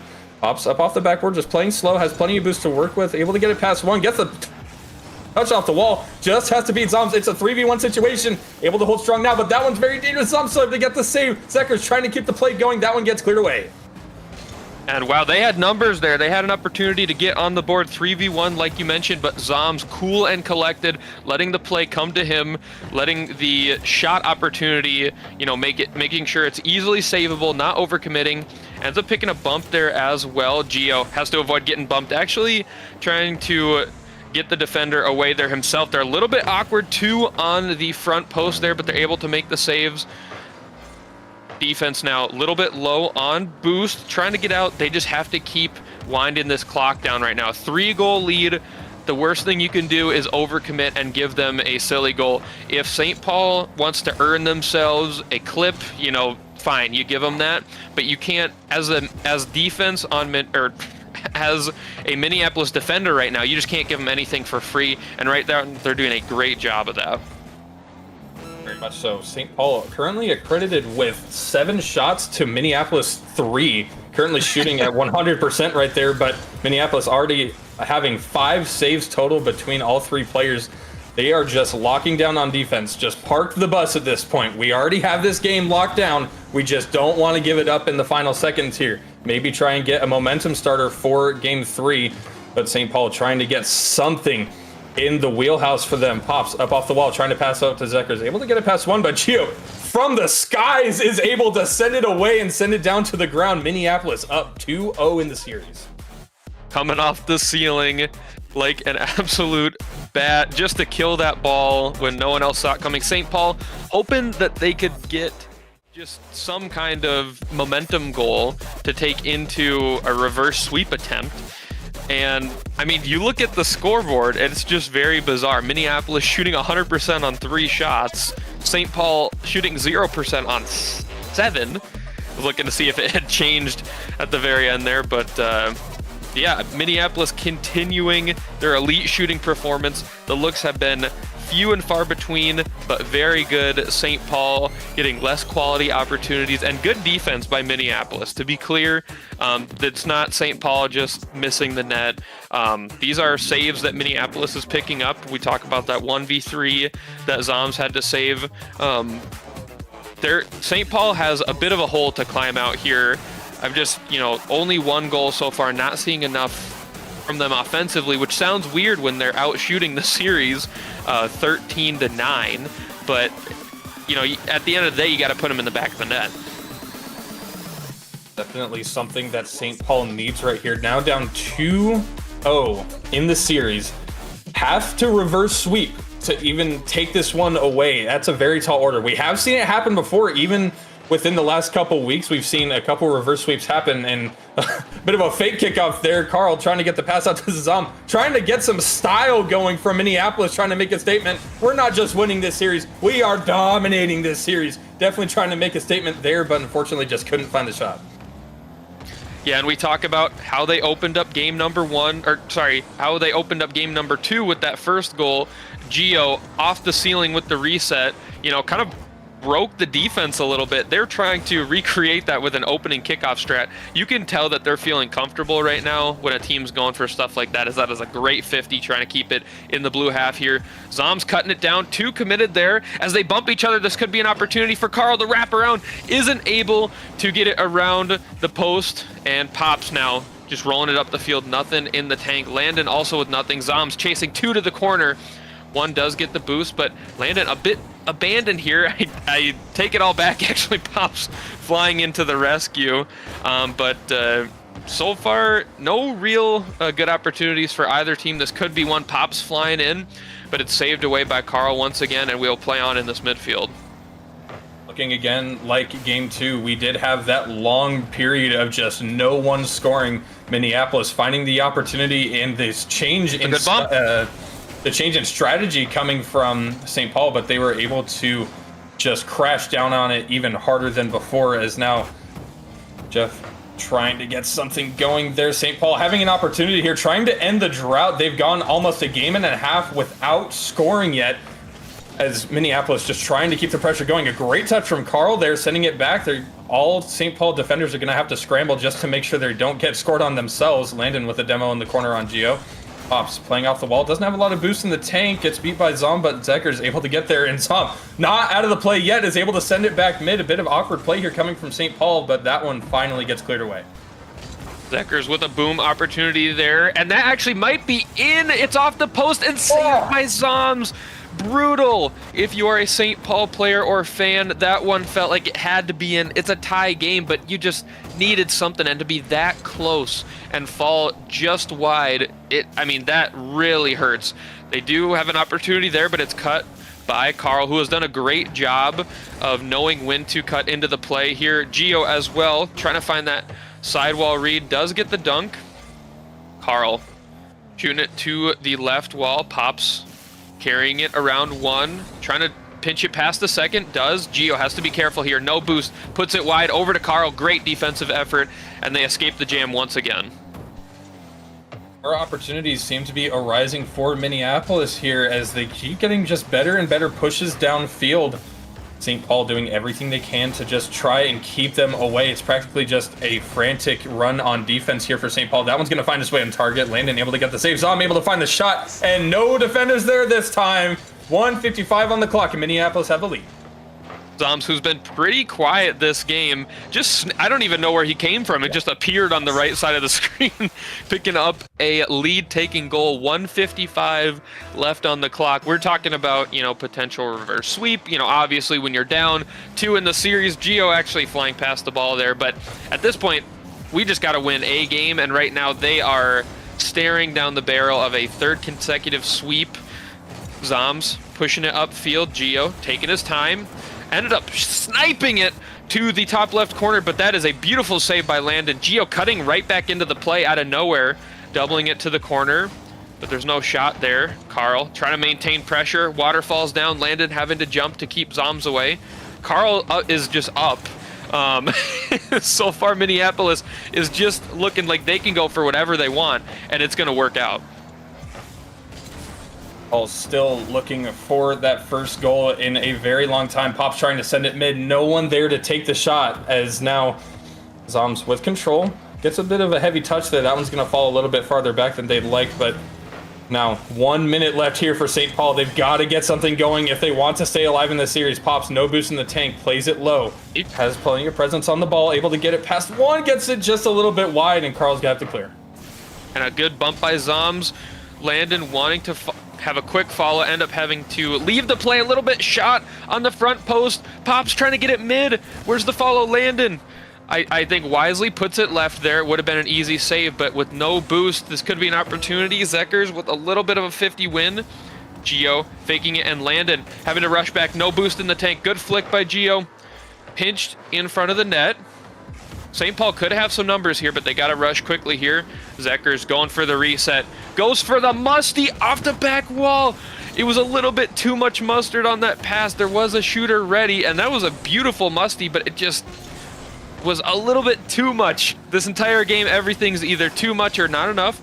We do have an opportunity here. Pops, full tank, free backboard, tries to get it up, but that's a great fake by the last defender, and a sweep for Minneapolis in this Twin Cities series here. Unfortunate for St. Paul, but Minneapolis was clearly the better team tonight.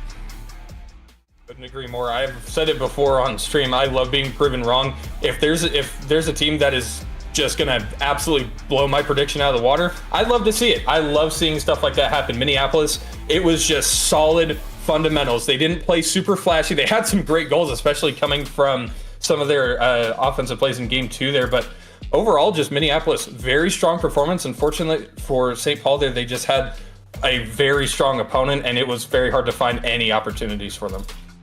Yeah, and that's a really, I mean, we were talking about how tight these two teams are in the standing. If St. Paul picked up the victory, they would have actually leapfrogged them. That being said, Minneapolis picking up a crucial 5 points. We'll have to see how all the games shake out tonight, but that could push them over the hump into that land qualification spot. Obviously, there's still a lot of season left, but it was still a fun series. You know, there was some close moments. It was really interesting just to see the difference in play styles as far as St. Paul, not so much in game 3, but having a lot of shots on net, a lot of bumps, a lot of demos. But really the only stat that mattered in this series was the score. St. Paul had the edge in a lot of categories, but not in the one that actually mattered. Unfortunately so, but that is not going to be the last we see of Minneapolis. We're actually going to throw it over to a very short break, as we're going to see them immediately come back and face against the Rochester Rhythm here. I'm very excited. We're only halfway done through the matches tonight, so make sure to stick around. Like you mentioned, we have Minneapolis and the Rochester Rhythm coming up here, so make sure to stay tuned as we see these teams continue to fight for that River Falls land. Laying on my floor, thinking about all the things that we've been through. From 24/7 to pretending like I never met you. No, it's all for the best, 'cause I know where I'm at every time we're together. Going out of my mind, and I wish I could lie, tell you that it gets better. Now that you're gone, they say time should heal, but it's been too long. Couple months where I can't seem to move on. I can't seem to move on. I can't seem to.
try. Hold my breath, I won't make you wait. You're mine for the taking. My eyes on your shapes. You're mine for the taking. Take me where your monsters hide. They don't dance in the daylight. Look down, you've got me so high. I think it's safe to say I'm scared.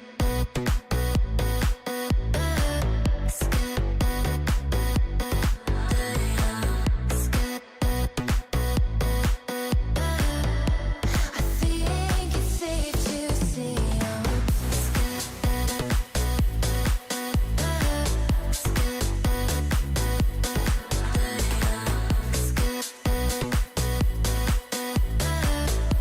I think it's safe to say I'm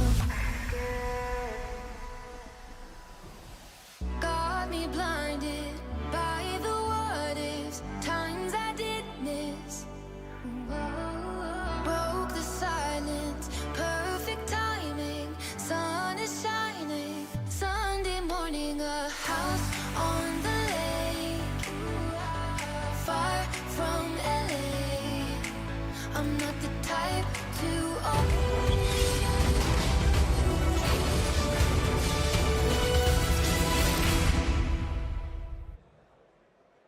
Welcome back, folks, to another amazing Challenger Series here at MCS. We just wrapped up a dominant performance coming from Minneapolis against St. Paul.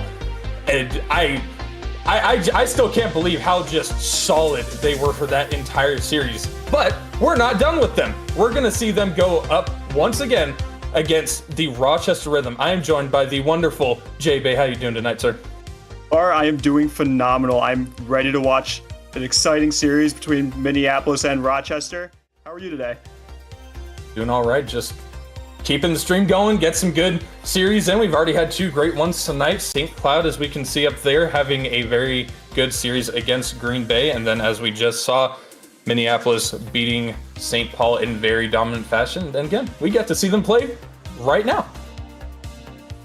Oh yeah, for sure. Yeah, Rochester, one of the hottest teams in Challenger right now. They're sitting at a 6-2 record, top 2 in the Major 1. This team is basically unstoppable right now, but they're coming across a pretty much new Miracles team. They have a brand new first man. They got a really good support in Carl and Zombs, and they just picked up Jeffy as a new first man. What are your thoughts on that? Even just looking at both of these teams like that, just being able to see that Minneapolis team play in that last series, I saw very few mistakes. I mean, I am just a rising star player. I don't know what I'm talking about, but they played, from what I could tell, amazing, absolutely phenomenal, and I cannot wait to see how they end up playing in this series against such a formidable opponent here. All right, so yeah, let's go with our predictions. I'll go first.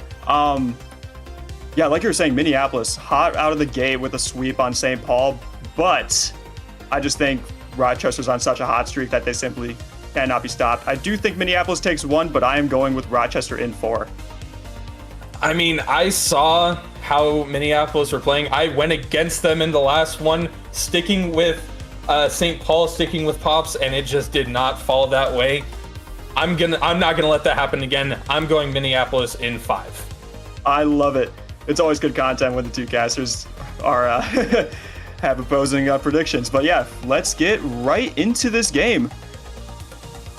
I hope you're as excited as I am for this. I saw the lineup for this series, and I got all kinds of excited. I'm so hyped up for the series here. For sure. As we are kicking off this game 1, Oibu versus Zombs on the kickoff. Carl opting for a solo flow off the ceiling. Carl gets the beat out as Zombs is up, tries to get the pass mid to Jeffy. Power low boost gets a huge challenge for Rochester as Minneapolis starting hot right out of the gate as Rochester looks to answer back. Power double mid. Nobody home for Rochester as Jeffy with a huge clear. I'm sure they want that opportunity back. Looking to turn the other way. Minneapolis trying to get an opportunity of their own. We've seen them play incredibly well on offense, not super aggressive, not super mechanical, but just pure fundamentals. That is what got them that win against St. Paul in the previous series, as now pushing past that midfield line, Power able to immediately get the challenge. They're trying to retarget as they would wish. Great challenge from Oib there, pass over to 22 Power, but not quite able to find the read there. A bit of a cheeky touch attempt there, but ultimately good first stand here. We've gone a minute so far and no one able to find it there, but Caster Curse in perfect form as Power going to be the one to pick the first goal up. Yeah, that is a rough miss on the Minneapolis end. You know, it's the cliche. The game one is always the feeler game, if that's what you're familiar with. Yeah, so teams just feeling each other out this game one. Minute in, Rochester prevailing this first strike as Minneapolis looking to respond here. Carl trying to get one mid. Oibu clears it out to the corner. Minneapolis has no choice but to retreat as Oibu's up off the... trying to get a pinch off the wall as Power has a shot. 50'd out by Jeffy and Flo. Opting for a solo play here. Demo on the back line. Fakes the reset. As he's going to rotate out. Carl getting a clear. Oibu's there to Chow. Power trying to get it back mid. Rochester just peppering away at the Minneapolis defense. As a huge clear coming out from Minneapolis. That's a huge whiff from Carl. Zoms is there to clean it up. Going for a double. Can't quite. As Power bringing it back past mid to Oibu. Carl getting the clear here. Looking like a lot of boomer ball right now, Far, if you could tell. Still kind of those game one jitters, just making their way in. Watching a bit of a shot there from Gio. Oib able to get the save now. As Rochester trying to get the insurance for themselves, do not want to let this Minneapolis team have free reign of offense. That is exactly what got them so much pressure in that previous series. Shot on target here. Flo able to get the save though, but not out of the woods yet. Minneapolis still just pressuring down. Carl just trying to get touch off the wall. Leaves it for Zoms. Has no boost in the tank here. Just trying to get the ball as far downfield as possible. Great challenge from Carl there. Gio on the challenge. Gets sent back up off the ceiling. It's a loose ball in Rochester territory. Ends up getting cleared away. Gio with plenty of control gets a very good touch up to the other side of the field to get that away from as many attackers as possible. Carl with plenty of control leaves it for a teammate. A great shot, but Oibu is able to get the save. And an open net for Oibu as Rochester right away with the counterattack. Very well drawn up play by Minneapolis, but unfortunately it does not land as Rochester left with the open net for the insurance goal.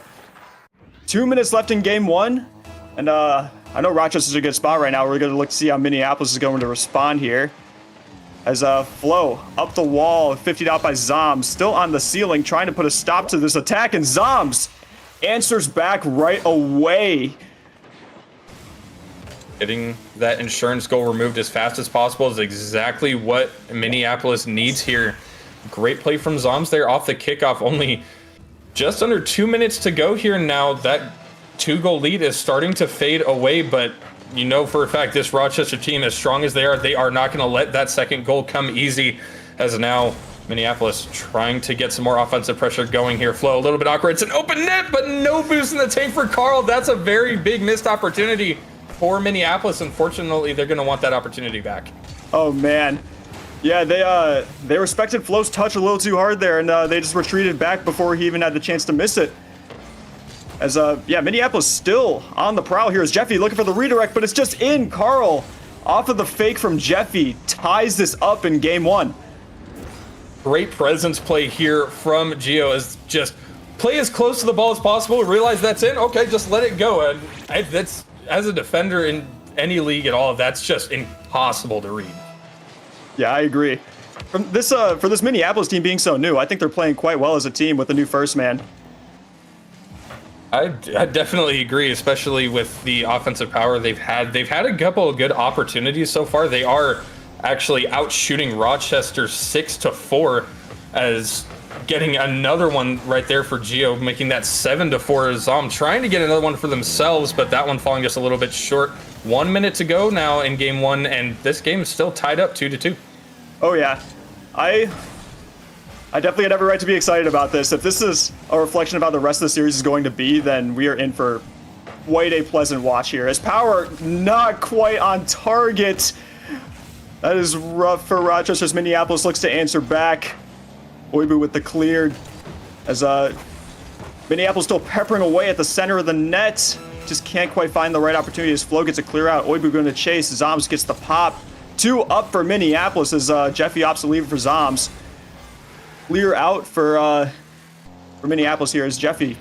Oibu off the ceiling, gets a touch. Flo up as well. That's dangerous for Rochester as nobody's quite back. Power taking the touch to his back wall. As we got 10 seconds left. Could anybody decide to end it in regulation here? As Jeffy gets the beat out on Oibu. Carl trying to get this as mid as he can. Possible 0-second opportunity for Minneapolis as this ball is going to drop, and we have overtime far. Man, if you told me that these games would be going to overtime with how close it is, I mean, with this series, I believe you. These teams are so closely matched. As that one finding its way on target, but Carl able to reach across the net and get the save. Still trying to get it out of their territory is Minneapolis, as now Gio. Great clear, hits off the backboard. Oibu able to get some safe control there, has plenty of space to work with, gets a pinch off the wall. Carl immediately on the challenge, gets one touch. Power a little bit awkward, has to do a little dance in the air there to get it in a more favorable position, as now Gio up off the wall, gets a touch there, sends it out mid. It's a bit awkward here for Minneapolis, but they're able to get away without punishment. Great control from Oibu, a big clear for Minneapolis. Power not able to get there, gets a double tap. That's going to make it even more awkward. Carl putting it on target, but Oibu with the save. My goodness. Just, you can tell how badly both these teams want it. The momentum shift after game one is going to be monumental for both these teams as Flo gets a clear out. Power, huge 50 on net, and it's in! Power, what a 50, making a statement this game one.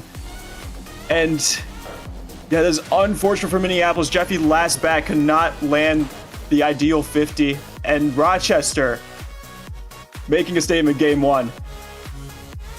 Man, that's still incredibly close between these two teams here. Rochester just able to have that little bit extra that sends them over, but Minneapolis not counted out by any means. 9 shots to them as a collective, Rochester only having 7, but we saw it even in the last series. St. Paul had a lot more shots on target than Minneapolis did, but Minneapolis had the quality, they had the precision, and that is definitely going to be appearing again throughout the series here. Yeah, I fully agree. I definitely respect your prediction a lot more. I would not count Minneapolis out of this. I look forward to see how they respond in game 2. Yeah, outshooting them 9-7. Their offense definitely was there. They just had some opportunities that they just didn't quite land.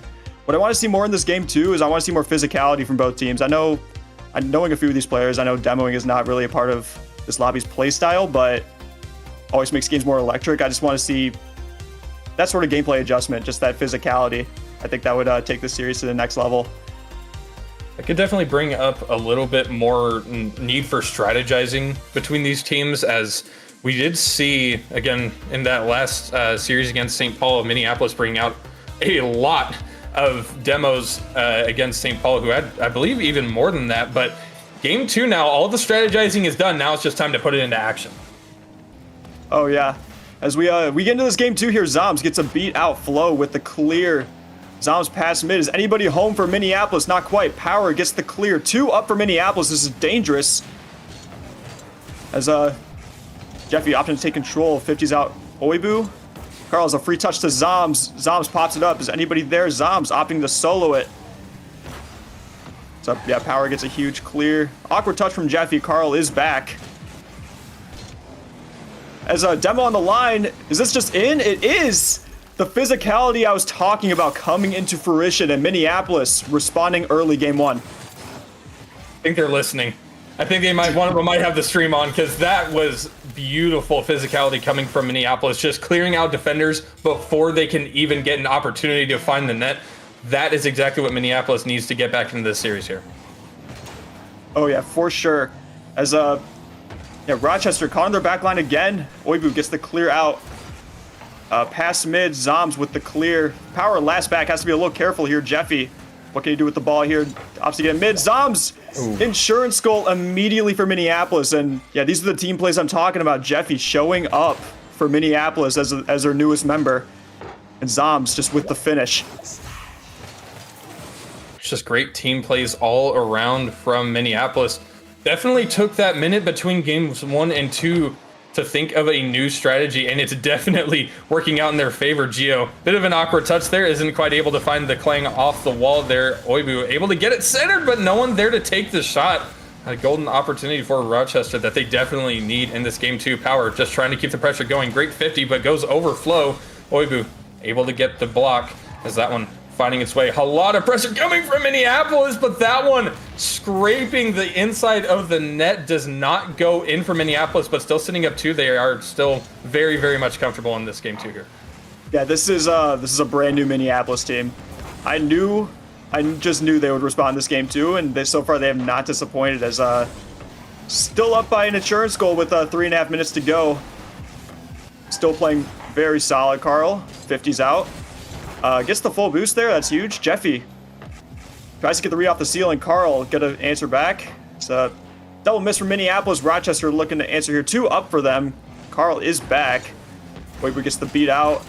As our Power looking to get this mid best he can. Carl taking up the wall. Beats Flo on the wall. Flo trying to get it mid. Huge miss. That was the offense they needed there. Jeffy gets it over Power. Oibu is back. Zoms gets a mid, nobody there, as Flo has a free solo play. And yeah, Jeffy just there to clear it out. Carl back on the offense. And yeah, Power off the wall here. Oibu. As man, this just looks like a lot of boomer ball again. As Oibu clears it out. Carl gets a mid. As it's a big miss from Oibu and a miss from Power and Flo. Passing into mid to Power. It just looks like these teams are starting to get a little bit nervous as yeah, it just seems like a lot of boomer ball, a little bit panicky in my eyes. Definitely seeming that way. It could also Minneapolis having that insurance goal, 2 minutes left on the clock, just trying to play safe. You don't want to give up the lead to this Rochester team with how well they play. Is that one off a couple players in the air, falls in front of the Minneapolis net, but ends up getting cleared to the corner. Power up off the ceiling, has the boost, gets a 50 down to the middle, but no one there to take the shot. A golden opportunity again for Rochester goes unredeemed, as now Minneapolis trying to get some pressure going of their own, trying to extend this lead even more, trying to get momentum going for game 3 while trying to crush dreams in the process. Flo up with the ball, has plenty of boost to work with, gets it past 1, able to 50 it there, still has presence on the ball, gets it past the 2nd, but no one there to press as Oibu able to get 1 there. Carl with a great save, but still not out of the woods yet is Minneapolis, as Carl able to get another one clear out there. Power immediately on the response, has the reset, gets bumped by Oibu there in the corner, makes it a little bit more awkward, and now we see Rochester having to scramble back on defense, but only briefly. Shot on target finds its way, but Carl able to get the block there and picking up a savior medal for themselves. Yeah, that's a tough one for Rochester. They got 1 minute left to answer back, not once but twice here. They got to start picking up the pace a little bit as Oibu gets the clear, trying to spark up some offense a bit for the rhythm. But Minneapolis, knowing they're up by an insurance, are not backing down on their defense. As Power looking to get a pinch off the wall here, gets it past 1. Oibu is up with the solo. Carl full boost back, gets a save. Power on the turn. Oh man, Flo had the shot. And this might just be in for the Miracles as Oibu, huge save on the back line. But it might be too little too late as the clock winds down here far. It's definitely looking that way. We might be at a tied series here unless Rochester can get something going immediately. Reset coming from Oibu. 10 seconds left here on the clock. Power looking for the shot. Ends up going into the corner. Flo looking to follow this one up. Gets a great 50, but not in the way they were hoping. Gio, shot on target, gets saved away by Oibu. And what a response coming from Minneapolis in this game too. Yeah, that's exactly what you want to see if you're a Miracles fan. I definitely anticipated a good response here. They outshot the rhythm once again, 4-6. Oh, and we're looking at a server reset here. But yeah, what are your thoughts on game 2?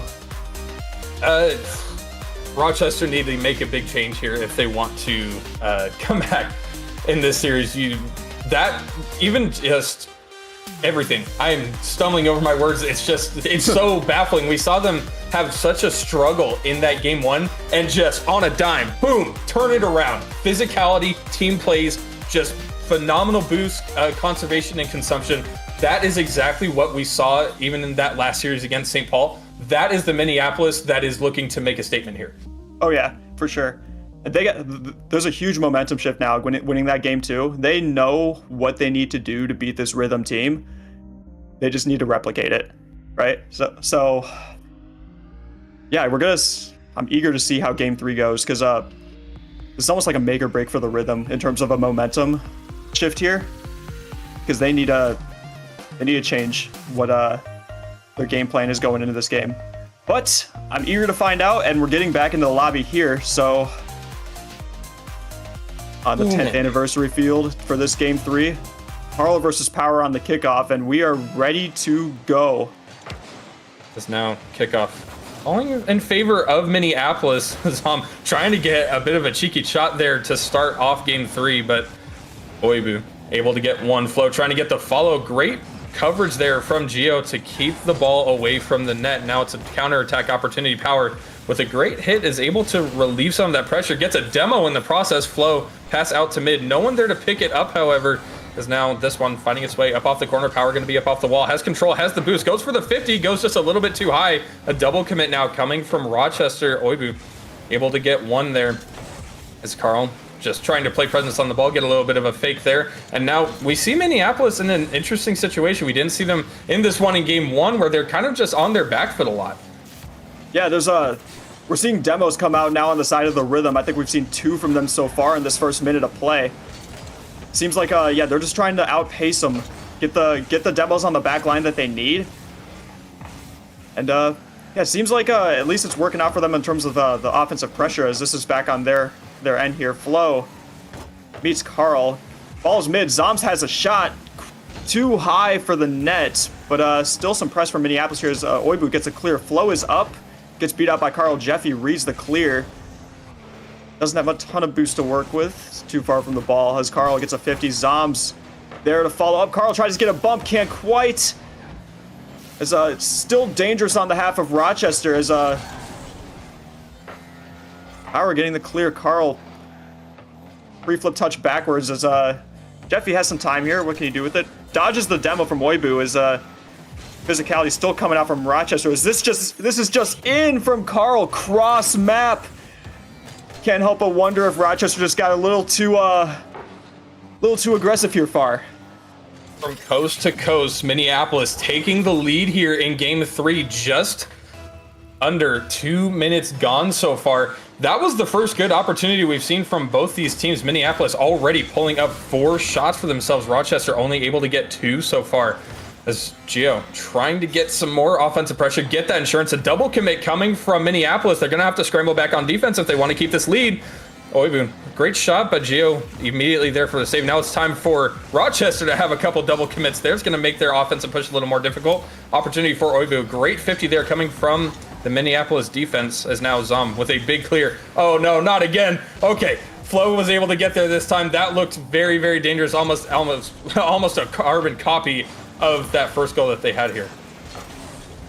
Rochester eager to get a goal here. It's been at least 7.5 minutes since they've last scored. I know they're feeling the pressure, but sometimes all it takes is one to open the floodgates as Oibu ties it up here. Caster curse, holy smokes. Oh man, and just great placement there coming from Oibu especially. That was just immediate, right into the bottom pocket of the net, and no defenders are reaching that. 1-1 in this game 3. Rochester finally ending the goal drought that they were facing of almost 8 minutes there, but now seeming under pressure once again. Oibu with a great touch. Carl immediately on the challenge, gets that out mid. Zom with control, pass up to Gio. Gio with the shot, goes high, bounces off the crossbar, it's floating in the net, and it finds its way in. Minneapolis take the lead again. Oh man, Rochester caught on their back foot, very low boost, just so awkward, but yeah, great play from Zoms to Jeffy, great connection. Far down, just too awkward to save. Woo, man, that had me on the edge of my seat. I started moving around a little bit. That was a little scary for for both teams there. Ends up falling in Minneapolis' favor, but now it looks like Rochester trying to get one of their own. Oibu puts that a little bit wide. Gio able to get this one cleared away, has presence on the ball. It's a scramble back. 4! No way! Oh! That was in. I thought that was flying in. That was going to be a clip of the century for them. I was so ready as Rochester looking to capitalize. They can't quite. Man, that ceiling pitch, I wish that would end. That was, I thought it was on for sure. My gosh, I would have freaked out. As, yeah, Minneapolis not quite done yet. Carl is trying to get in mid. A little awkward for Rochester as they get to clear out. 2 of them up. Carl with the turn. Nobody there for the miracles as Flo has a free clear. Trying to get in mid to Oibu. Oibu with the one off the backboard. Is anybody home? Carl has the clear. Jeffy. As this is awkward for Rochester. Flo. Last line of defense once again for this Rhythm team. Gets the clear out. Trying to bring the Rhythm back on offense here. As we're approaching 1 minute left and the Rhythm once again find themselves down. Oh man, Flo was just trying to chase that demo all across the wall there of the Minneapolis half. Able to finally get contact after, I'd say, probably about 30 to 40 yards of runtime there. But now Minneapolis just trying to park the bus here, trying to put themselves on series point. They've just got to hold strong. Gio with a great touch, puts it behind Oibu. That's going to burn a lot of time here. Great touch by Flo. 30 seconds left here. Carl looking for a follow-up. Gets it off the wall, but not on target. And Oibu, no boost in the tank, but still able to get the save. That one's going to go out mid. No one there to take the shot. Flo with control. Has plenty of boost. Gets it over 1.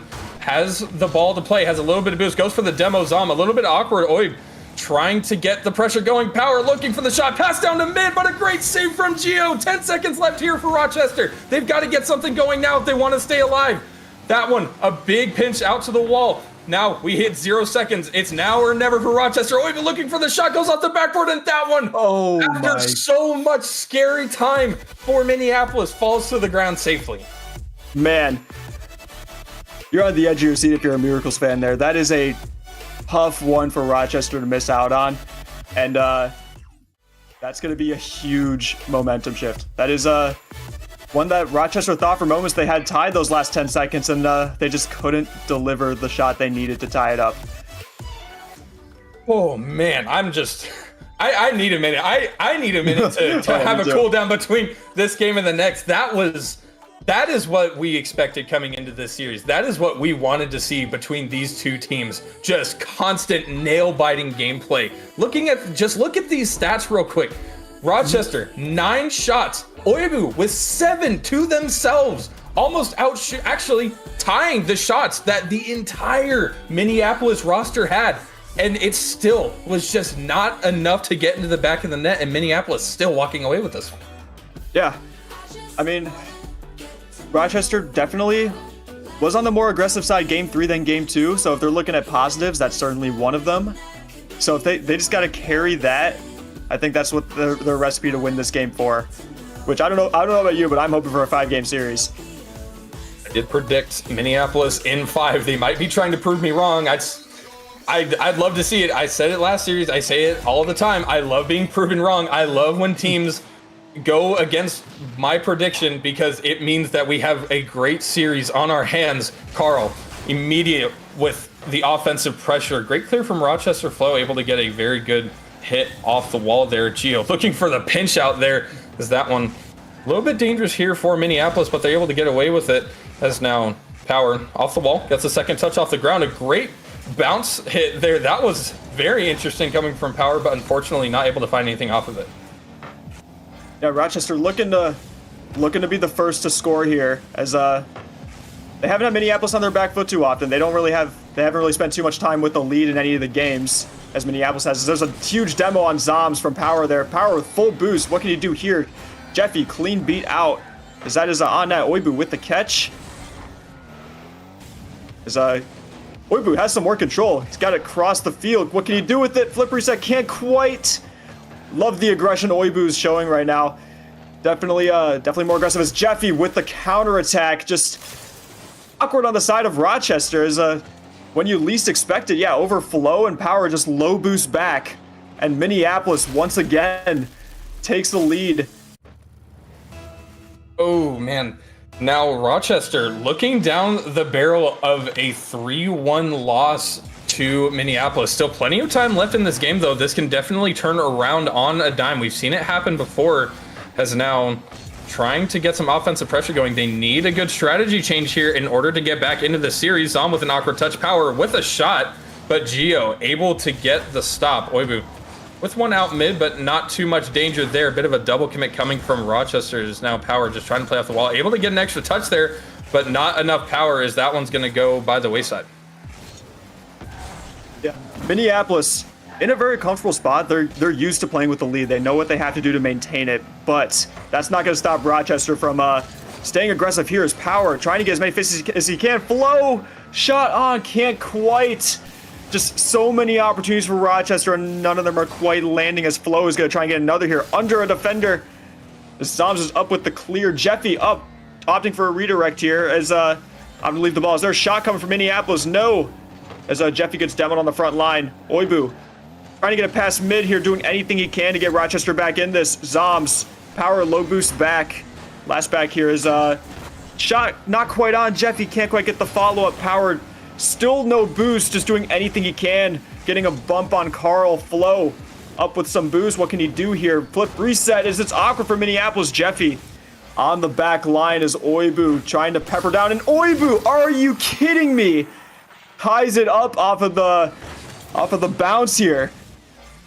Just coming from the skies there, gets one and immediate. I'm just gonna get one more right there. Just make sure you guys can't reach it. All three defenders jumped at that, thinking that was going high, and a phenomenal touch to send in the back of the net. Halfway gone here in this game, and it's a tight ball game. It's really looking like it can lean either way. Yeah, I completely agree. That's definitely the goal that Rochester needed. Oibu stepping up big for the rhythm here, as Power trying to get a ceiling pinch right to Jeffy as he gets the clear. Oibu back here. So yeah, Jeffy versus Oibu once again gets the 50. Zoms on the back where Carl is up. Flo beats out two with that clear, as Rochester looking to counterattack. There's only one back for the Miracles, as Jeffy trying to slow this play down. Zoms gets the beat out. Oibu is last, clears it to the corner. Jeffy on the ceiling trying to meet Oibu up. This is mid. It's a little dangerous for the rhythm. Carl meets Power mid. As this is mid, it's awkward, but nobody home for the Miracles. As nerves are starting to set in a little bit, as we're approaching a minute and a half left. Both teams are tied here, and Oibu in the clear out. As yeah, huge beat from Oibu on Jeffy. Zoms with the clear, trying to relieve any pressure that was caused by that demo. As this is ceiling, Jeffy does have a clear here. As Power up, leaving the double. Oibu up. Carl does have boost. He's gonna get that clear out. As we're approaching 1 minute left and we're still tied. It's looking tight. Rochester need this one to stay alive in the series. They are down 2-1 right now. 1 minute left here. Gio just trying to keep the pressure going in favor of Minneapolis here. Flo with control, has a tiny bit of boost, goes for the bump, but couldn't quite find it, as Power with a touch. Oh no, that was a bit of an unfortunate one. Oibu, unfortunately, on the wall right behind him. Made that a little bit awkward. They don't get punished for it, and they're going to be thinking they're lucky stars for that one, as that was a wide open net for them. Carl looking to make sure they seal the deal here. 30 seconds left now, and Rochester just trying to stay alive in this series. Flo with control, has a third of a tank of boost, gets 50'd immediately, and demoed for their efforts, as now Minneapolis trying to push downfield, immediately push back. Power with a hit, able to get it off backboard, get a second touch there, but now they've got to find one on target. Minneapolis looking very awkward here. Not a lot of boost in the tank to work with. Gio electing to go all the way upfield, trying to look for a pass potentially. Great save there from Zom. Power with an unfortunate shot, just a little bit too high. Flo with control, has plenty of boost, looking to pass out mid over to Oibu. Oibu with the control, has the touch, falls just a little bit short, finding on target, and we have overtime. Oh man, that was a good opportunity for Rochester there, but this overtime is going to be a major factor in this series. Minneapolis looking to call game in this overtime. Rochester looking to shift the momentum their way and force a game 5. Anything can happen here, as Power obsolete for a teammate. Oibu there, trying to get him mid to Flo. Gets met by Jeffy. As Flo has a little bit of a touch there. Gets 50 out by Zoms. Oibu is there, getting some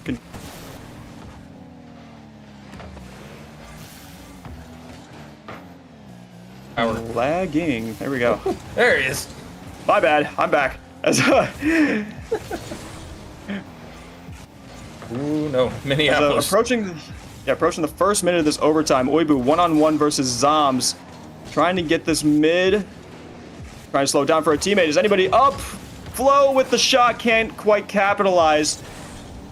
As a Power looking not done yet. Flow with the shot, and it's in! Rhythm Force Game 5. Ooh, man, that was a big scare for both teams. That could have gone either way. Rochester have finally awoken in this series. They had a good game 1, but then it was just Minneapolis for games 2 and 3, unstoppable. And now we're right back to that nail-biting gameplay that we expect from these teams going head-to-head against each other. Just constant, tiny little mistakes being the error. Minneapolis actually had a very good open net opportunity at the final seconds of that game, but they just shot it a little bit wide, and it comes back to bite them. I wonder what's going through their heads right now coming into this game 5. They had such a strong push after those second and third games, and now they're sitting in a very precarious situation that's going to make it it's a bit of a toss-up here on how they're going to decide to strategize. Yeah, Rochester bringing all that aggression game 4. That is a huge response from them. Outshooting the Miracles 12-5. And Miracles forced 8 saves from them. Just on their back foot constantly.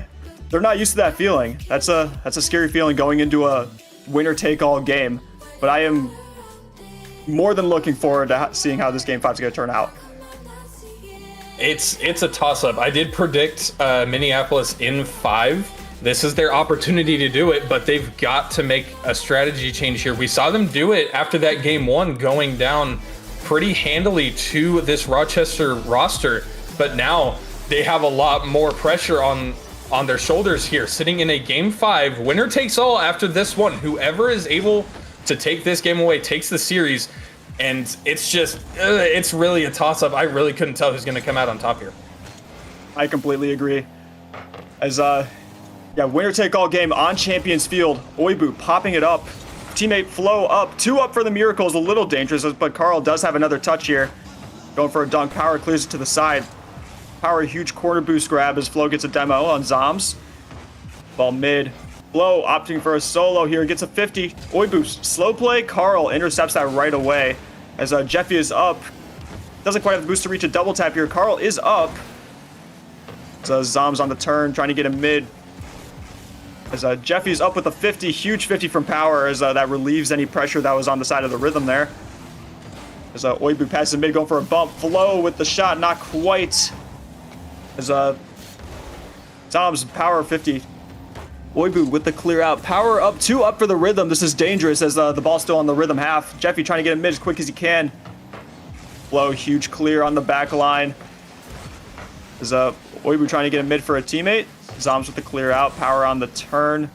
Pops it up. Nobody home except for the Miracles as Carl to Zoms. Still awkward for the rhythm. Flo with a good clear out. Gets it over Jeffy. Carl only one back. As Oibu 50 over to Zoms. Zoms with the sidewall. A little bit awkward for the Miracles. Has got to retreat. And Oibu shot on, saved out. That was the opportunity and just could not. The defense of the Miracles was too strong there. Oh man, this is going to be running down to the wire here. This is looking very familiar from most of the games we saw in this series. A long period of no goals, and then someone breaks the seal, and it's just constant pressure. It looks like it might be Minneapolis here, and it is! Carl with the shot off the pass from Zom is able to get the first goal in game 5. Nothing but good things to say about the Zoms and Carl connection, as that is a beautiful backboard read from Carl off a beautiful pass from Zoms, and the Miracles loving that one as they score with 2 minutes in. All right. Minneapolis, they have the lead now. Bit of a scary opportunity here for Rochester, but that one going unredeemed as well. Minneapolis still just a 1-goal lead. We've seen how fast those things can dissolve as now Flo up off the wall, able to get a block here. Bit of a Bit of a scuffle there in the corner. A demo from Flo on Zom's going to relieve some of that offensive pressure that Minneapolis had. Great hit coming off the wall. Great follow-up from Gio, but ends up falling into the Minneapolis corner. Control from Oibu. Ends up 50ing it, but Carl Steadfast is able to get it saved away. Not out of the woods yet, as Minneapolis is this one finally finding its way. Bit of a slow touch there from Zom's. Bit of miscommunication there from Minneapolis. Opportunity for Oibu looking for the double tap off the waterfall. Not quite able to find it, though. Flo with control. Oibu able to get it centered. Looking for the shot from Power, but great save coming from Gio. This Minneapolis team is looking to just lock this game down and take it away. Oh yeah, their defense rock solid right now. They know what they got to do to win this. They just got to keep their defensive rotations up here. They don't need to score another goal here. Although an insurance goal would be nice. What kind of risk are you willing to take to ensure that? As Jeffy, awkward touch mid, Power is up, and he gets the double. Rochester answers back off of an error here, and all of a sudden, we find ourselves in a tie game. I said it earlier in this series, it's these little tiny mistakes that are getting punished and giving teams goals. That is really the only time we're seeing them score. That was a good example. Great punishment there coming from Rochester to get back in this game 5. Gio trying to find a double of their own. A shot from Zom just a little bit high. Carl just trying to keep the pressure going. Sits in that Rochester corner. Carl just playing possession here. Bit of a challenge there from Flo. Great save from Zom to keep this one away. Keep this game tied. Just want to play safe. Get this out of our half. Don't let Rochester score, because then we're on the misfortunate side. We're going to have to be pushing harder and harder against a defense that is just going to plant their heels and not let anything in. That one almost finding its way in. 1 minute left here in regulation, as now Minneapolis just trying to get this off of their half. Flow with the demo on Gio. A bump off the wall. Now it's just all physicality coming from Rochester. Zom looking for the musty there. Almost able to get it, but Carl picking it up. No boost in the tank. Gets a 50 out mid. It's an opportunity. Carl with the bump. It's on target, but Flo able to recover from the bump and get the save. Man, Flo just came out of nowhere there. I thought Minneapolis had for sure. Is Oibu responding here? Anybody home for Rochester? No, not quite. Flo taking control. 30 seconds left in regulation. Both teams looking to end it here. As Jeffy slow playing it. As Flo on the turn gets met by Zoms. Still awkward for the Miracles. Oibu no boost. Can't quite do anything there. Power pinch mid. Awkward for the Miracles as Jeffy gets a slow touch here. Solo play. What can he do with 10 seconds left? 5. As Zoms. And all looking like it's gonna stay up here. As another opportunity for both teams here to keep it up and end in regulation. As this ball is mid. Anybody home for the Miracles? Not quite. Carl keeping it alive. Pass back to Jeffy. Jeffy gonna try and get him mid here. As what a save from Power. Oh my goodness. And we have a game 5 overtime. This is what we like to see. This is what you want from teams like this. Just constant back and forth. It is a struggle from both teams. Who's going to be the one to come out on top? Minneapolis trying to make sure it's them. Gets cleared away by Oibu. Has control, has plenty of boost, has plenty of space as well. Gets it under 1. Gio just playing a little more aggressive. Has the reset going for it. Save from Carl, but not out of the woods yet. Able to get the extra touch off the backboard. Now it's a counter-attack opportunity for Zoms. Has plenty of control. Gets the flick. Goes off the backboard. Looking for an attacker. Gio with the shot. And it's back and forth, but Minneapolis in 5. Man, what a series we just watched. Huge flick from Zoms. Caught Rochester awkward here as... Yeah, it's just an unfortunate situation. And as a double commit led to the Minneapolis prevailing. As what a series that was. That was insane. Can't ask for a better series. Look at those stats really fast. Just jumping on that. Power had 6 saves. Oh my goodness. That is unheard of. You are getting, the only way you're getting those kind of stats on any number, on any stat at all, is if the games are as close as we saw them tonight. A back and forth struggle between Minneapolis and Rochester, and Minneapolis coming out on top. Also, very comfortably securing a jump in ranking here within Challenger. That win alone, on top of the win they had earlier tonight against St. Paul, will push them fairly far into that 8th seed spot, making them eligible for land later on this season. So definitely a very good outcome from them. You can imagine how much they're celebrating after tonight. Oh yeah, for sure. You know, as the second half of the season starts, standings play a major factor. Like, being in a land position this late in the season is huge. And I know Minneapolis is thrilled to be 2-0 on the day, especially with a new roster. Jeffy stepping up big with a really good support from Carl and Zoms, very good supportive players. I think this roster is very threatening going into the second half of the season. Very much so. And being able to take down the number 1 seed Rochester, who have been dominant all season long, that is wild to see. It was, again, we knew this series was going to be close. We knew how exciting it was going to be, and man, I couldn't have asked for a better one. Both teams 100% delivered on that. Yeah, for sure. It's gonna be tough to beat the series we just watched, but coming up, we got Winnipeg and Kansas City. That should be a fun one as well. I was looking at the standings on that one. This one's going to be a bit of a lower ranked match. Some of these teams trying to push their way up in the rankings, trying to clinch those last spots. Winnipeg currently sitting 15th at 20 points. Kansas City currently sitting at 25 at 12. So that lower region of seeding for Challenger is definitely very cutthroat. As one win can send you up 5 or 6 spots depending on how it goes. But I'm personally very excited to see that series go down. For sure. Yeah, I think we're gonna go into a little bit of a break here, but yeah, we will be right back with some action between the Winnipeg Atlas and the Kansas City Outlaws.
All right, one more match to go. As we've said goodbye to everybody for the night, just one more series to play. Winnipeg and Kansas City, the brand new Winnipeg Atlas roster. They needed a giant change, a giant move, giant things to be done. They end up doing that, and they end up basically rewriting their entire roster. And so far, have one win tonight against my Green Bay Knights. So we'll see what ends up happening for them. But one series left to go on the day, and I'm gonna be honest, you couldn't tell me who's gonna win it. I don't have a clue. But Kansas City just came off of sweeping Burnsville, so I guess you could say that they have the hot hand right now, because it is a very good Burnsville team that they just beat. And I'm hoping that they continue that momentum going into this series. But last series of the night was supposed to start 15 minutes ago, and we got to get it going right now, as we're just waiting on Winnipeg to join the lobby. But yeah, as this is our 5th week of the season. Next week, we've got a bit of a break. There is no matches going on. Merry Christmas to everybody. So we'll see you after Christmas. Obviously, tomorrow we'll have some premiere games to watch. Only 2, though, on the slate, on the docket. So that will be just a 2-game set. Nothing else to display there. So don't have to worry about too much when it comes to that. As our 4:30 series will not be happening. It'll instead just be a 3 and a 3:45. So just match 1 and 2 being played tomorrow. In that match number 1, as far as schedule goes, you have the Bemidji Lumberjacks taking on the Kansas City Outlaws, and the Brainerd Victory taking on the Omaha Buffalo. So that'll be a good one. That second series especially will be a good one. And the first one, new Bemidji roster, swept me last week, taking on the new Kansas City team, who just replaced a big part of their roster and filled in a defensive team that I think if they're playing well could definitely go far. But going back to Challenger, this new Atlas team, trying to kind of just redo their entire season. I guess you could say they're somewhat starting from scratch, but sometimes that's what you need to do. That's why we got 2 trade windows for that reason, so we can not necessarily start from scratch, but get some new faces in and some new strategies. But yeah. I guess since I've got some time, I guess I could plug it. I can plug our Twitch Prime. If you have a Twitch Prime subscription, it's free with Amazon Prime. You can subscribe. Helps out the league a ton. Helps out us get our land stuff paid for and everything. And always a blast. Also, very recently, actually just last night, we got approved for this. Our Epic Creator Code. MCS finally has an Epic Creator Code. We could have had one a long time ago, just didn't get it sent out until last night, and we were able to release it, and it is now, just simply Midwest in the item shop. As there's new SpongeBob stuff in the item shop. Might wanna purchase that if you got the credits to do it, or if you need to buy some credits, you know the code to use. But yeah, it helps out our league a ton.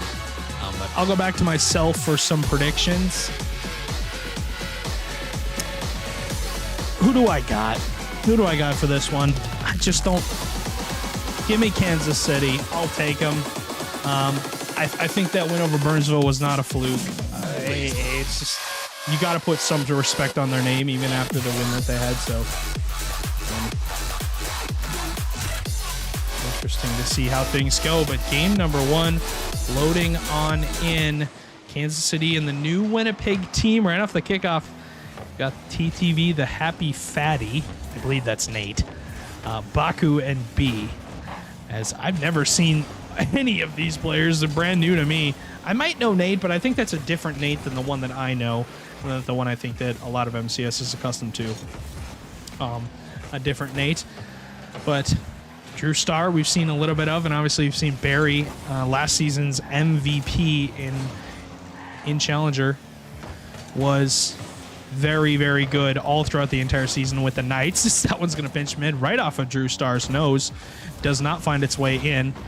And Barry ended up making to the grand finals of Challenger, ended up losing to the Fargo Steelhawks. But the good news for his team is he's got a very, very good Kansas City team. As Winnipeg, though, will open the scoring with B.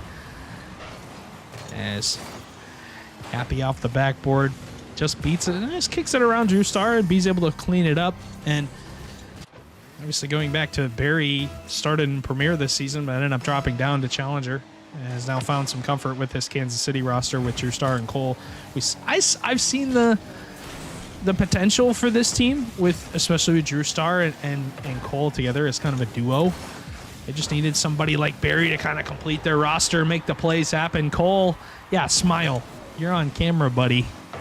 Able to score that one and put that one in off of Barry's pass. Just gets it over the top. B, I mean, doesn't even jump because you don't really truly expect the ball to be past mid that quick. But minute in, a goal for each side. And still, just kind of seeing what these two teams are truly bringing to the table. Winnipeg's really kind of just a mystery for me. I've never seen any of these players play. I know they're all capable. Be obviously somebody that fairly up there in salary, as is Baku, and I think Nate's lower salary as well. Let me check on that.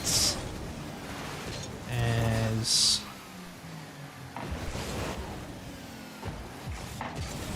yes, Nate's only 1570. As these two, B and Baku, 1700 each. So both of them very capable players. Able to make some plays happen. B off the backboard for Nate. I think it's Nate. I believe so. I have no idea. As that one's going to be cut away by Drew Starr. Cole and Barry kind of just playing patient in their half, not willing to overextend for anything. Barry with one touch, trying to stick with it. Dunked by B. And B, so far, all over the field, making people miss, making plays happen. Baku challenged by Drew Starr. A lot of time here for Cole to work with. B, though, on the catch. Gonna step behind that. Barry, though, showing why he's the MVP of the league from last season. Gonna do the same thing this season, but hard to predict MVPs as Baku just kind of gets faked out. Huge save from Drew Starr as that one's gonna pinch mid. Barry with the clear down to Drew Starr. Drew Starr gets the bump on Baku. One's gonna fall towards the net. Cole to the backboard, gets a bump. Drew Starr does not follow up in time. B has the cutout and the midfield boost. Now what can he do with some time and some space? Looking for a pre-jump pass mid, but nobody home. Nobody answered the door. That doorbell was left ringing for all the neighbors to hear. The dog started barking. Old man in his window telling the kids to get off his lawn. I don't know what I'm talking about at the moment. I'm just kind of rambling on. As B's going to be stopped by Drew Star. Drew Star, though, does miss that corner boost. Barry, though, up to Drew Star. Up to possibly Cole trying to read it. Can't get the touch. Barry to the backboard. And Kansas City don't overextend. They are able to get back in time. Now with a minute to go, Barry gonna hit one forward. Huge challenge between two players from one player from either side. Cole should have a touch forward here. This gonna bounce a little awkwardly. That's a good bump. Drew Star looking for another touch into the mid corner. Barry's up, has a catch reset, but ball just skirts away from his grasp. And it's B around one. Trying to get around Drew Star, but Drew Star going to make it difficult as ever. Just get in the way at that point.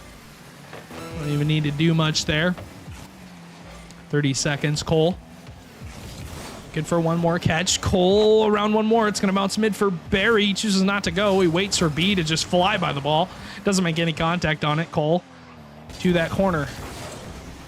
Doesn't gain much ground from it, though. Drew Star around one more. Now 5 seconds, infield pass to Barry. Barry shut down by B. Cole around one more.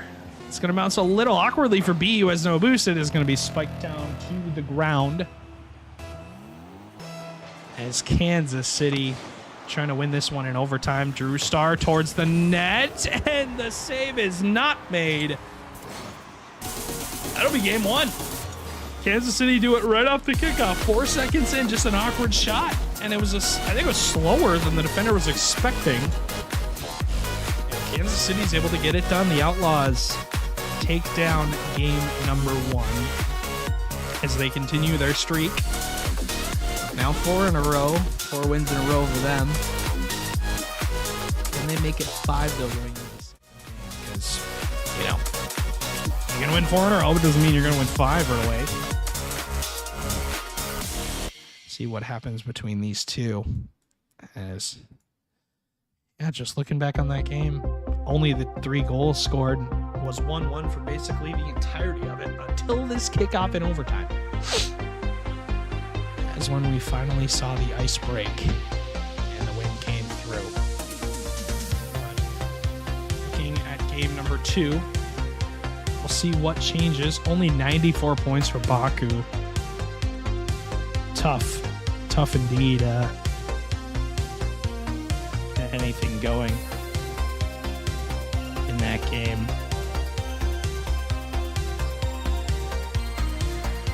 As see what ends up happening.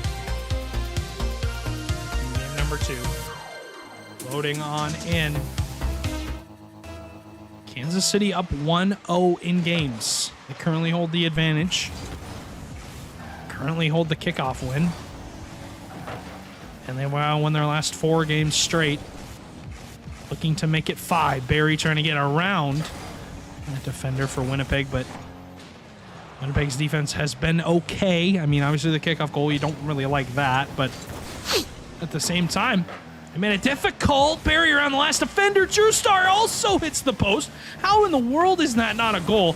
I think Drew Star just expected the defender to clear it and then take a 50 off of the touch and then use the 50-50 to try and put the ball in the net, but nobody goes. Barry dunked away. Drew Star will not be able to get that around B. B will collect, but immediately shut down by Cole. Cole pass back to Drew Star. They're just playing keep away, but guys, you're not up by a goal. You're tied, so doesn't matter too much. And it's Barry with a huge challenge. That one's going to go to the back line. Cut away by Baku. Barry shut down again. Drew Star in the corner. Cole beaten out by B. B has been huge for Winnipeg so far this series. See if he can continue his hot streak. It hasn't resulted in a game win yet. Drew Star trying to get around Baku, but Baku has the read. Cole just end up leaving this a little bit awkward here for him and Barry to deal with. Gonna make the touch. Baku goes missing on that, expecting another player to have a read. Kind of just rushed in, and kind of been the theme for both teams so far in this second game. Rushing into the play when really you gotta let him one more time than you think you do. And drop that one down. Stopped by Drew Star again. Drew Star huge so far in the series for Kansas City's sake. Already a save in 2 shots. Barry lining up a double blocked away. One's going to 50 mid. Is Barry able to turn on this? No. B with a monster touch off the backboard. Huge fake out. Ends up just being a dunk. Drew Star will have that touch to the midfield barrier on 1. Cole just going to take it off of his hands. They leave it for Drew Star off the backboard. Baku over across is going to sail wide as B. Looking for one more touch. Maybe some help from Baku. Some interference maybe. Something to get through. Good crash out. Or crash down, excuse me. Not crash out. Nobody's mad. Not yet. We haven't lost yet. This one over halfway done, and nobody's just scored. It's been a close, low-scoring affair. Defense, defense, defense, defense, defense, defense. Can you keep up the momentum? Huge demo. Baku. Shut down immediately by Barry. Oh, on respawn, goes missing. B towards the net, blocked again by Barry and Drew Star. Cole on the outlet is shut down immediately. And my mic is falling, so we can tighten up the hinge a little bit here, and we're good to go. Always got to be careful. Huge miss on the back line. Drew Star, though, able to cover it up. Or able to put the shot on, but it is covered up by Winnipeg. Monster clear down the field. That one's going to go wide. Drew Star, though, misses the challenge originally, but ends up winning the 50-50 off of the miss. Good catch midfield for B. B, the shot blocked by Barry. Another big stop from Kansas City. Tested on defense in this game so far. That one on target. Baku. He's got more points than 94 in this game. Gonna crack triple digits with this. Beautiful read off the pass middle. Just fires and scores. 1:21 to go. Not much time here. Kansas City have been on their back foot the entire game, basically. And Baku's going to get another one. Absolutely beautiful on this touch. Just gets it over top of Barry and no one's home.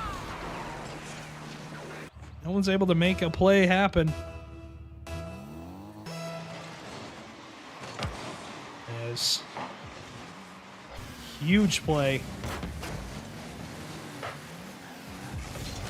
in Kansas City, and that one's going to be another one. B, Winnipeg is just running away with this second game. What is happening? Cole's touch gets away from him. B's just able to make that shot, fire it home into the open net, and difficult for sure for the Atlas to, or for the Winnipeg, or English for the Outlaws to deal with. Is Cole one more touch here, maybe? This one forward to Drew Star. Drew Star towards the net. Stopped by Baku. What a game 2 for Baku. 2 goals. And coming up huge on defense. And it's Drew Star. We'll have that one taken away. We'll get beat here by Baku. That one towards the net. Barry with the save. It's going to be knocked away. B towards the net. It is stopped. Cole ends up faking it out. B crashes in. 30 seconds to go. In the second game, it looks to be a win for the Atlas. The demo comes through. B fires it home. 2 goals for B and Baku. The Bees of Winnipeg completely running through this Kansas City team in game number 2. This looks like a completely different team. Their defense set up and ready to go. Kansas City not able to get out of their half pretty much the entire time. I mean, how do you change your fortunes here? You got to get something to go your way. Make some plays happen. Baku looking for the hat trick. Instead, it'll be cleaned up by TTV, the Happy Fatty. I think that's Nate. No idea, but there isn't a sub named the Happy Fatty on their roster in Rising Star, so somebody can correct me if they want to, but 10 seconds left in this game. It is all but over. We will be evened up. Cole looking for a double off the ceiling is shut down immediately. No one's on target. Stopped by Baku. B looking to not even let up the open net. Ends up closing it down on the ground. Atlas tie up the series at 1 apiece. 5-0 dominant win in game 2.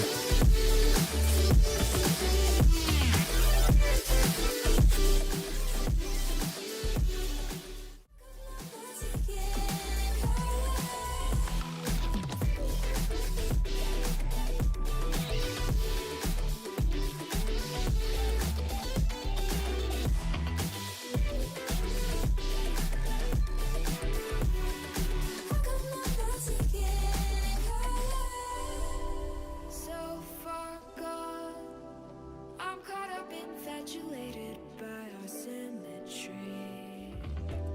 It feels like before now, I was only half of me.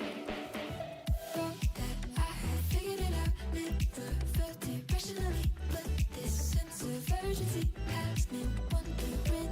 Thought that I had figured it out, nothing could get through to me, but this kind of chemistry has me wondering. When you're not around it, all goes black and white. How come I'm not seeing in color?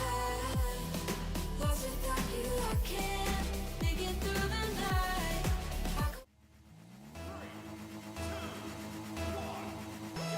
As we go to game number 3, 10th anniversary stadium.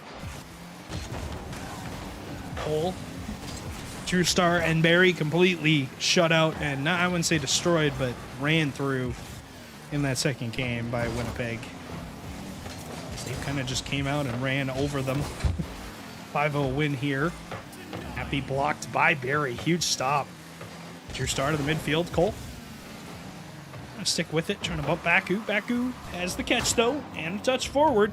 He's able to stick with this. And if this Winnipeg's team sticks around together, and they're playing good Rocket League, they will be a tough team to beat. I mean, we talk about it all the time. I hope everybody understands who plays this league. The league is never over. It's never over. You're never out of the season.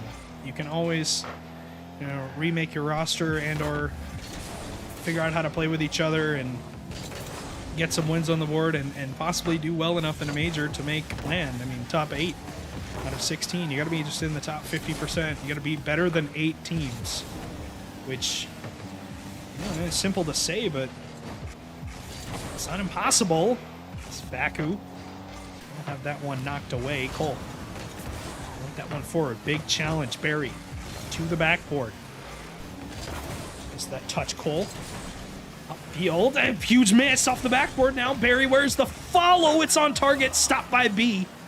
B and Baku huge on the back line so far to keep Kansas City at bay. That one's going to go midfield. Baku again. Just all over it. I mean, this is Winnipeg. They're playing this absolutely perfectly as far as defense goes. Not giving any sort of time for this Kansas City team to line up a touch rather than even, put one on target. It's always important to not give your opponents any sort of time, because as soon as you do, that's when they're going to have this sort of play into your net. B. Be shut down by Cole. He's going to go mid. True Star. Somewhat of a clear, but Baku is all over it. Huge stop from Barry. Going to go midfield now. Going to bounce awkwardly again. Barry once again tasked getting the ball out. It's a huge demo as Cole to relieve some pressure. It's going to bounce though. Top right. Top left, excuse me. Follow is there. And on targets. Winnipeg up 1-0. As that one just so awkward for Cole to deal with. He has no idea if it's going to hit the backboard or if it's going to bounce like it did. It bounces like it did. And as soon as that happens, sketchy indeed for any sort of follow-up if his teammates are not reading it. As once again, Winnipeg take the lead. Baku upfield. Sky it. And gets a 50-50. Where's B? B up way early to try and read that and get a good shot. I mean, the timing was right, but jump just not good enough. To the midfield. Poor Baku. B gonna need a demo. Cole around one. Where's True Star blocked? Again. Winnipeg defense. Huge demo by B. Baku off the backboard. Cole on the respawn goes missing. Baku has the read anyways. Baku continuing to have an impact on this series. Him and B running rampant in Kansas City's half. As those two just continue to make play after play after play. I mean, absolutely ridiculous. 94 points in the opening game. Since then, 900 points a game for Baku. Absolutely ridiculous. Barry towards the net, blocked away. As Nate will be blocked by Cole. Cole to the midfield. And he went home. Nobody in line for it. B's lining up a double. We shut down. Barry looking for a double pass mid for Drew Starr. Drew Starr. What can he get done? Hands off to Cole, but Cole doesn't want to commit to it. Doesn't want to reach your hand any farther in the cookie jar. So that's where you get caught, though. Cole this time finally lines up a shot and is able to hit it. As a huge cutout beat from Barry. Cole just simply puts it on target. Simple shot, simple cleanup. As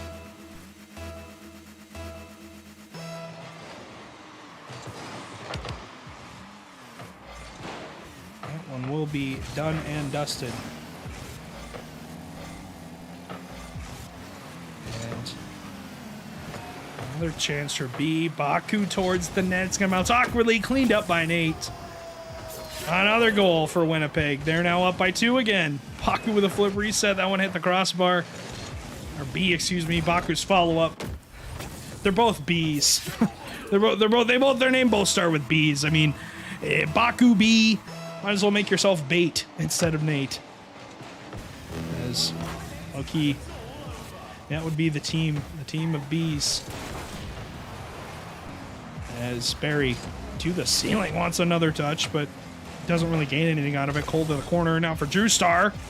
Does go missing wide. Baku downfield. Gonna just look to kill time here. Him and Nate trying to put pressure on Cole, but Cole's able to get another challenge and win a 1v1 here with Baku. Tries to bump him, but it's not on target. Great idea from Cole, but it isn't in the cards at the moment. Baku on the outlet, flicks around one. Cole is there to catch, but doesn't have any boost to follow it. And once again, Kansas City at the midfield line have to work. Have to gain some ground. 10 seconds now. B. Can be beaten by Cole, but this one looks like it's done. Winnipeg to the backboard. Follow up. It is B. It is a goal. It is on target. And it's a 4-1 advantage for Winnipeg, flexing their muscles. This team, like, who are these guys? They're cooking. They threw Kansas City on the grill, put some sauce, some rib sauce on them, and they put that stuff to about 450. And we have got some beautiful barbecue at the Winnipeg Alice. I mean, this is just ridiculous. These guys are absolutely running. One more game to go. The Alice are up 2-1.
Game number 4. Sorry to blow my nose quickly.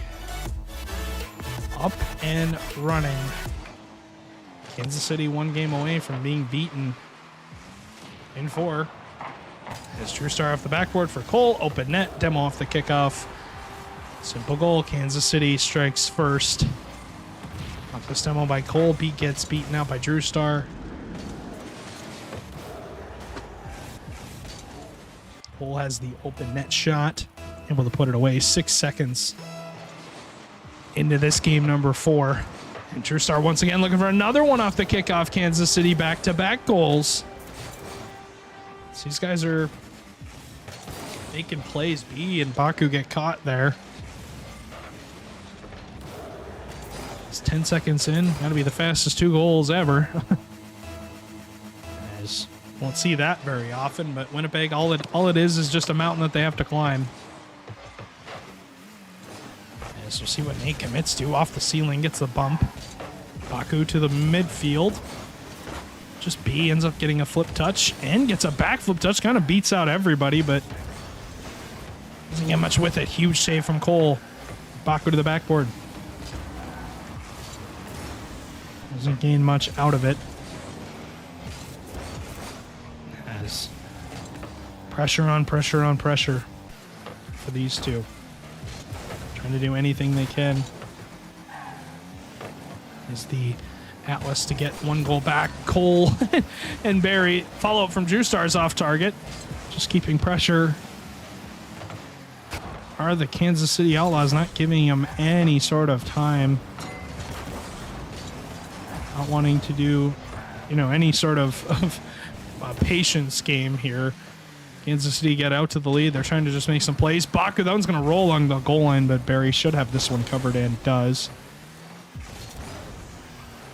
Ends up just making the simple decision of, hey, we're got a little bit of time here. Let's just earn our lead and make the plays happen and sit back on D. But this Winnipeg team, they've made some plays. I mean, they're not incapable of getting goals.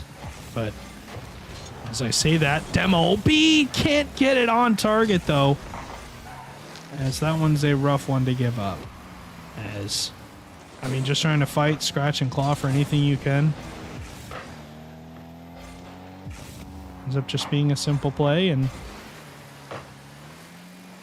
not much you can do about it, really. As tried to flip forward, but when you're in that spot, you're kind of relying on gravity to help you out, but it ended up not. It's Nate with a huge pass from Baku, excuse me. B to the midfield. We cut out Drew Star and Barry on the outlet somewhat, just kind of doing what they can, trying to make anything happen here. As when will the light from Winnipeg's tunnel shine? No idea what's going to end up happening for them, but they're doing anything they can to make plays. And we'll see what they're able to get done here. It's one of those things of strength in numbers, but right now, Kansas City kind of just doing whatever they want on this side, not having to worry too much about, how much pressure is being built up. They're just doing anything and everything to keep up offensively.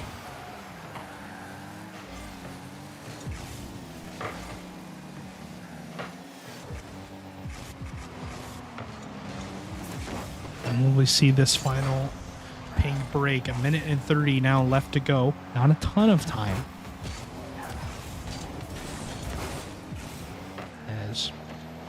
Really just fighting tooth and nail. Is this Outlaws team to try and keep this Winnipeg team at bay? B to the backboard.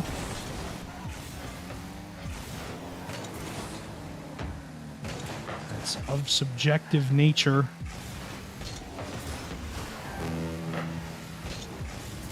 How much pressure can you apply for that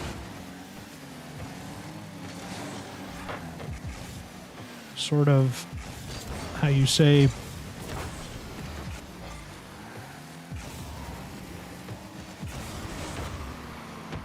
opening finally breaks.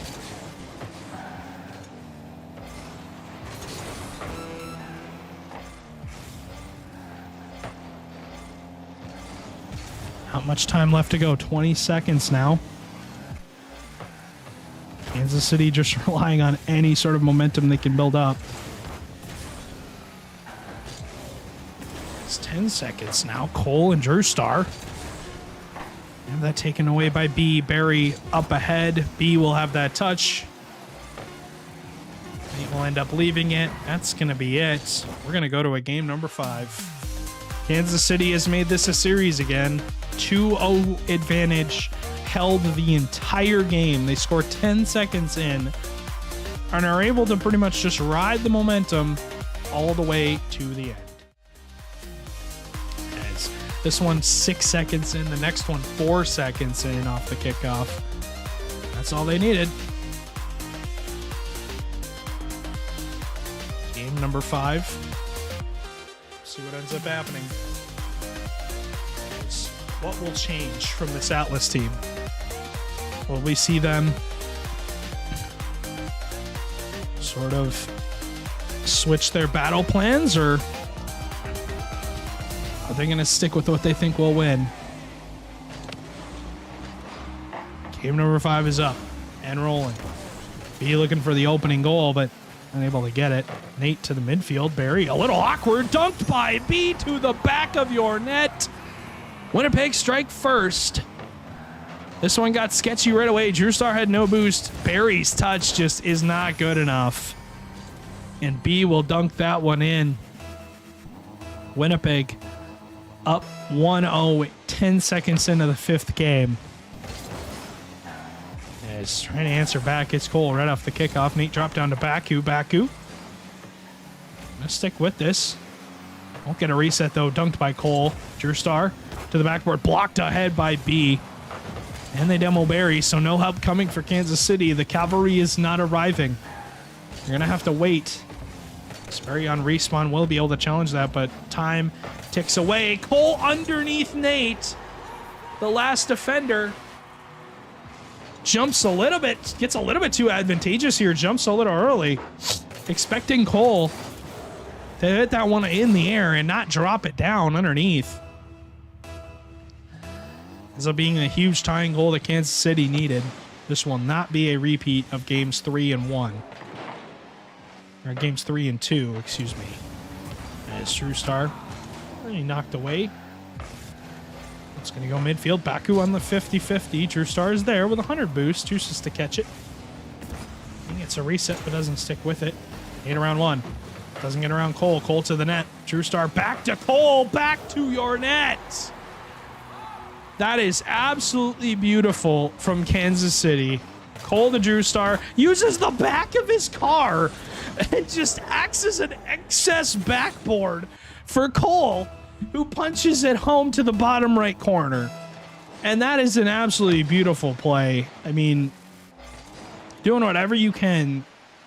Those are the plays that win you games, that win you series. Scrappy, fighting tooth and nail for everything.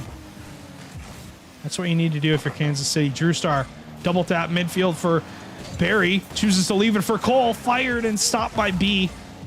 A huge miss on the back line for Nate is what really set that up. As Drew Star will have a beat around 1. Going to fall on this, and does. He's going to bounce midfield. Cole is there, blocked by B, trying to keep Winnipeg in it. Nate up to Baku. Does miss the redirect. Cole is up and there. B. Good cutout midfield, but nobody is home to help him. Just Baku. Baku tries to shoot under Cole. Does so, but Barry. Cole's had Barry's back. Barry has Cole's back. So you're able to make that stop and get that clear. Baku. Blocked by Cole. Cole 50s through everybody. Open net. Drew Star stopped by Nate. That probably should have been a goal for Kansas City. Frustration's probably going to build from that one just a little bit, but, I mean, you are winning, so... Oh, my goodness, as I say that, Nate's going to tie the game. My bad. Drew Star trying to collect, but just ends up getting chased by Baku. Nate just open net fires and ties the game. Kansas City. Rough for them for sure because of me, but also in doing whatever they have to try and win this game and win this series. Baku. They hit away midfield. Maybe somebody. Barry upfield to Cole. Cole's there. B. Good cut out midfield. Won't be able to stick with it. Barry upfield. Gonna knock that one up to Drew Star. Drew Star. That one's on target. Stopped by Baku. Baku upfield. He's gonna be beaten by Nate. Nate. Flip reset. Leaves it for B. Up to the nets. Cole did not read the timing, and I don't think anyone would have. You expect Nate to go for the reset and hit it, but ends up just leaving it for B. Lets B hit it. Hits it upfield.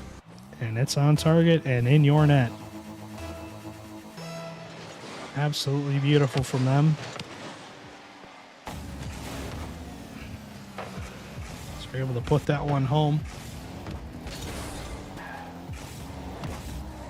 To the ceiling. Baku wants one more. And won't get it. Hits the post. They end up demoing B. Drew Star trying to bump Baku and does. That one's off target though. Just wide. Cole followed up. Blocked away by Baku on his respawn. Has a 100 boost and a reset. Drew Star. Shut down again. B to the corner. Cole upfield for Barry. Barry does not have a ton of boost to work with this. Baku is going to cut it out. Drew Star does go missing and bumps Cole. Barry's got to scramble back.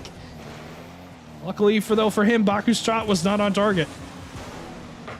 So we're going to now once again play at the midfield line. A minute 15 to go. Cole is able to turn on that end, get a shot. B right on the case though to make the save. He's going to go wide. Cole can't find it. Drew Star getting it underneath and does. Drew Star's been huge so far in this 5th game. Got to keep it going, as has Cole, but where is Barry when you need him? Gonna make a play. Drew Star upfield. Be blocked by Baku. Baku just trying to keep possession. Very good touch. Have to stick forward. Get that 50. It's going to bounce past B. A little awkward, but does end up bumping. Barry off the ball. Drew Star midfield. Is anyone home to take the shot? It's Cole, but he's a little late. He's getting bumped. He's harassed, but he's got the ball to the midfield. It bounces awkward. Barry puts it home. And with 27 seconds left, Kansas City has a lifeline. This is such an awkward play. It just fakes out everybody.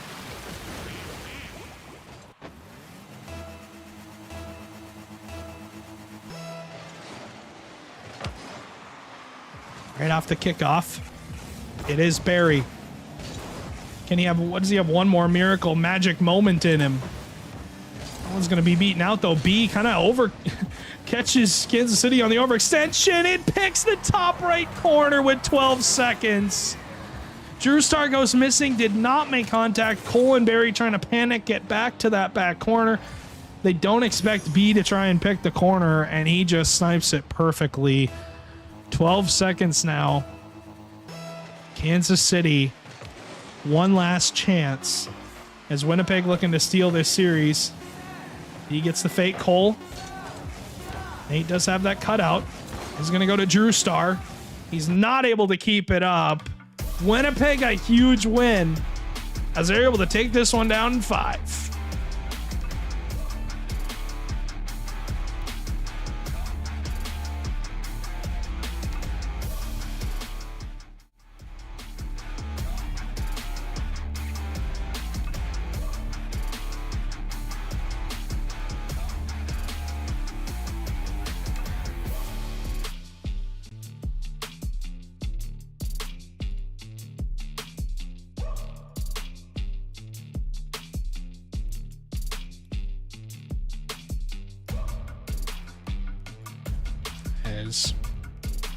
Yeah, absolutely monumental win for this Winnipeg Atlas team. This pounce by Barry just unlucky. I mean, scoring 10 seconds in, Kansas City rallied to get back in front, able to create some momentum and get in front.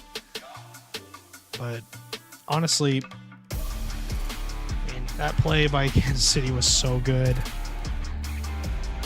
So many moments, though, like this. We're just getting caught out trying to collect the ball. And that last play, I mean, overextension completely by the Outlaws. They lose track of the ball. And they lose track of B, who makes an absolutely huge play. This play was huge, though, by Perry and Cole. Just able to get it done. But this play by B, just absolutely ridiculous. Yeah, top right corner, 12 seconds. Not much you can do. Just essentially picks the corner. And, I mean, both teams played a great series. I mean, 8 shots from Cole, did everything he could in that last game to try and get them the win. But, yeah. 3 goals from B, a hat trick in game number 5. You don't see that too often. Absolutely insane series from B. And Baku really, and Nate, all 3 of them played incredible. This opening play, B so quick to it. And Kansas City just kind of, when they got momentum, they did pretty darn well, but they were shut down in the games that they needed to not be shut down in. Opening game win for Kansas City, but this game too, complete and utter dominance by this Winnipeg team. I mean, this shows their potential, shows what they can do, shows that they can take series down, and they completely ran away with this game. I mean, really, Kansas City just had so many plays like that where just the ball got away from them, and then Winnipeg capitalized on the long shot open net. But final series of the night, it was a win for the Atlas, a big win for them to get some points back, get their season back, hopefully on track. Yeah, it was our final series of the night. Was a good one. Only 2 series tomorrow, though, as our last one is not going to be on stream anymore. Instead, will just be an off-stream series that is rescheduled. But yeah, only 2 series tomorrow. Those should be good ones.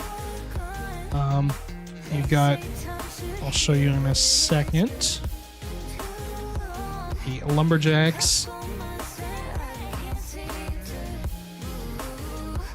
and the Outlaws right away kicking off. And you've got the Brainerd Victory and the Omaha Buffalo.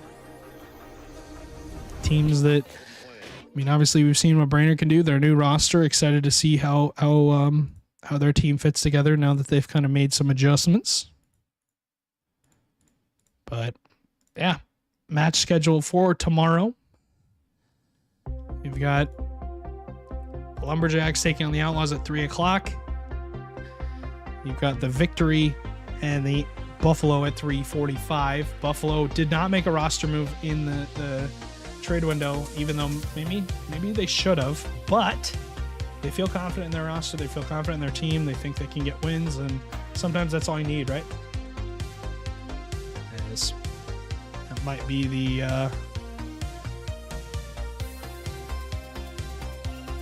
the winning formula, I guess you could say, that they're looking for. But yeah, matches tomorrow. Swing by if you want to. It'll be an absolute blast. I'm sure some more incredible games. But thanks so much for watching, and yeah, enjoy the rest of your guys' night.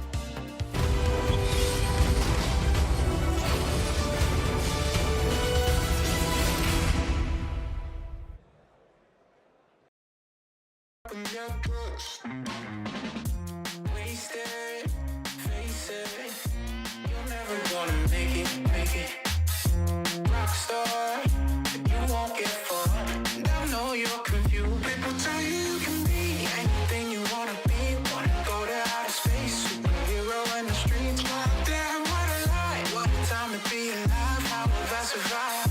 Life's a battlefield. 1974.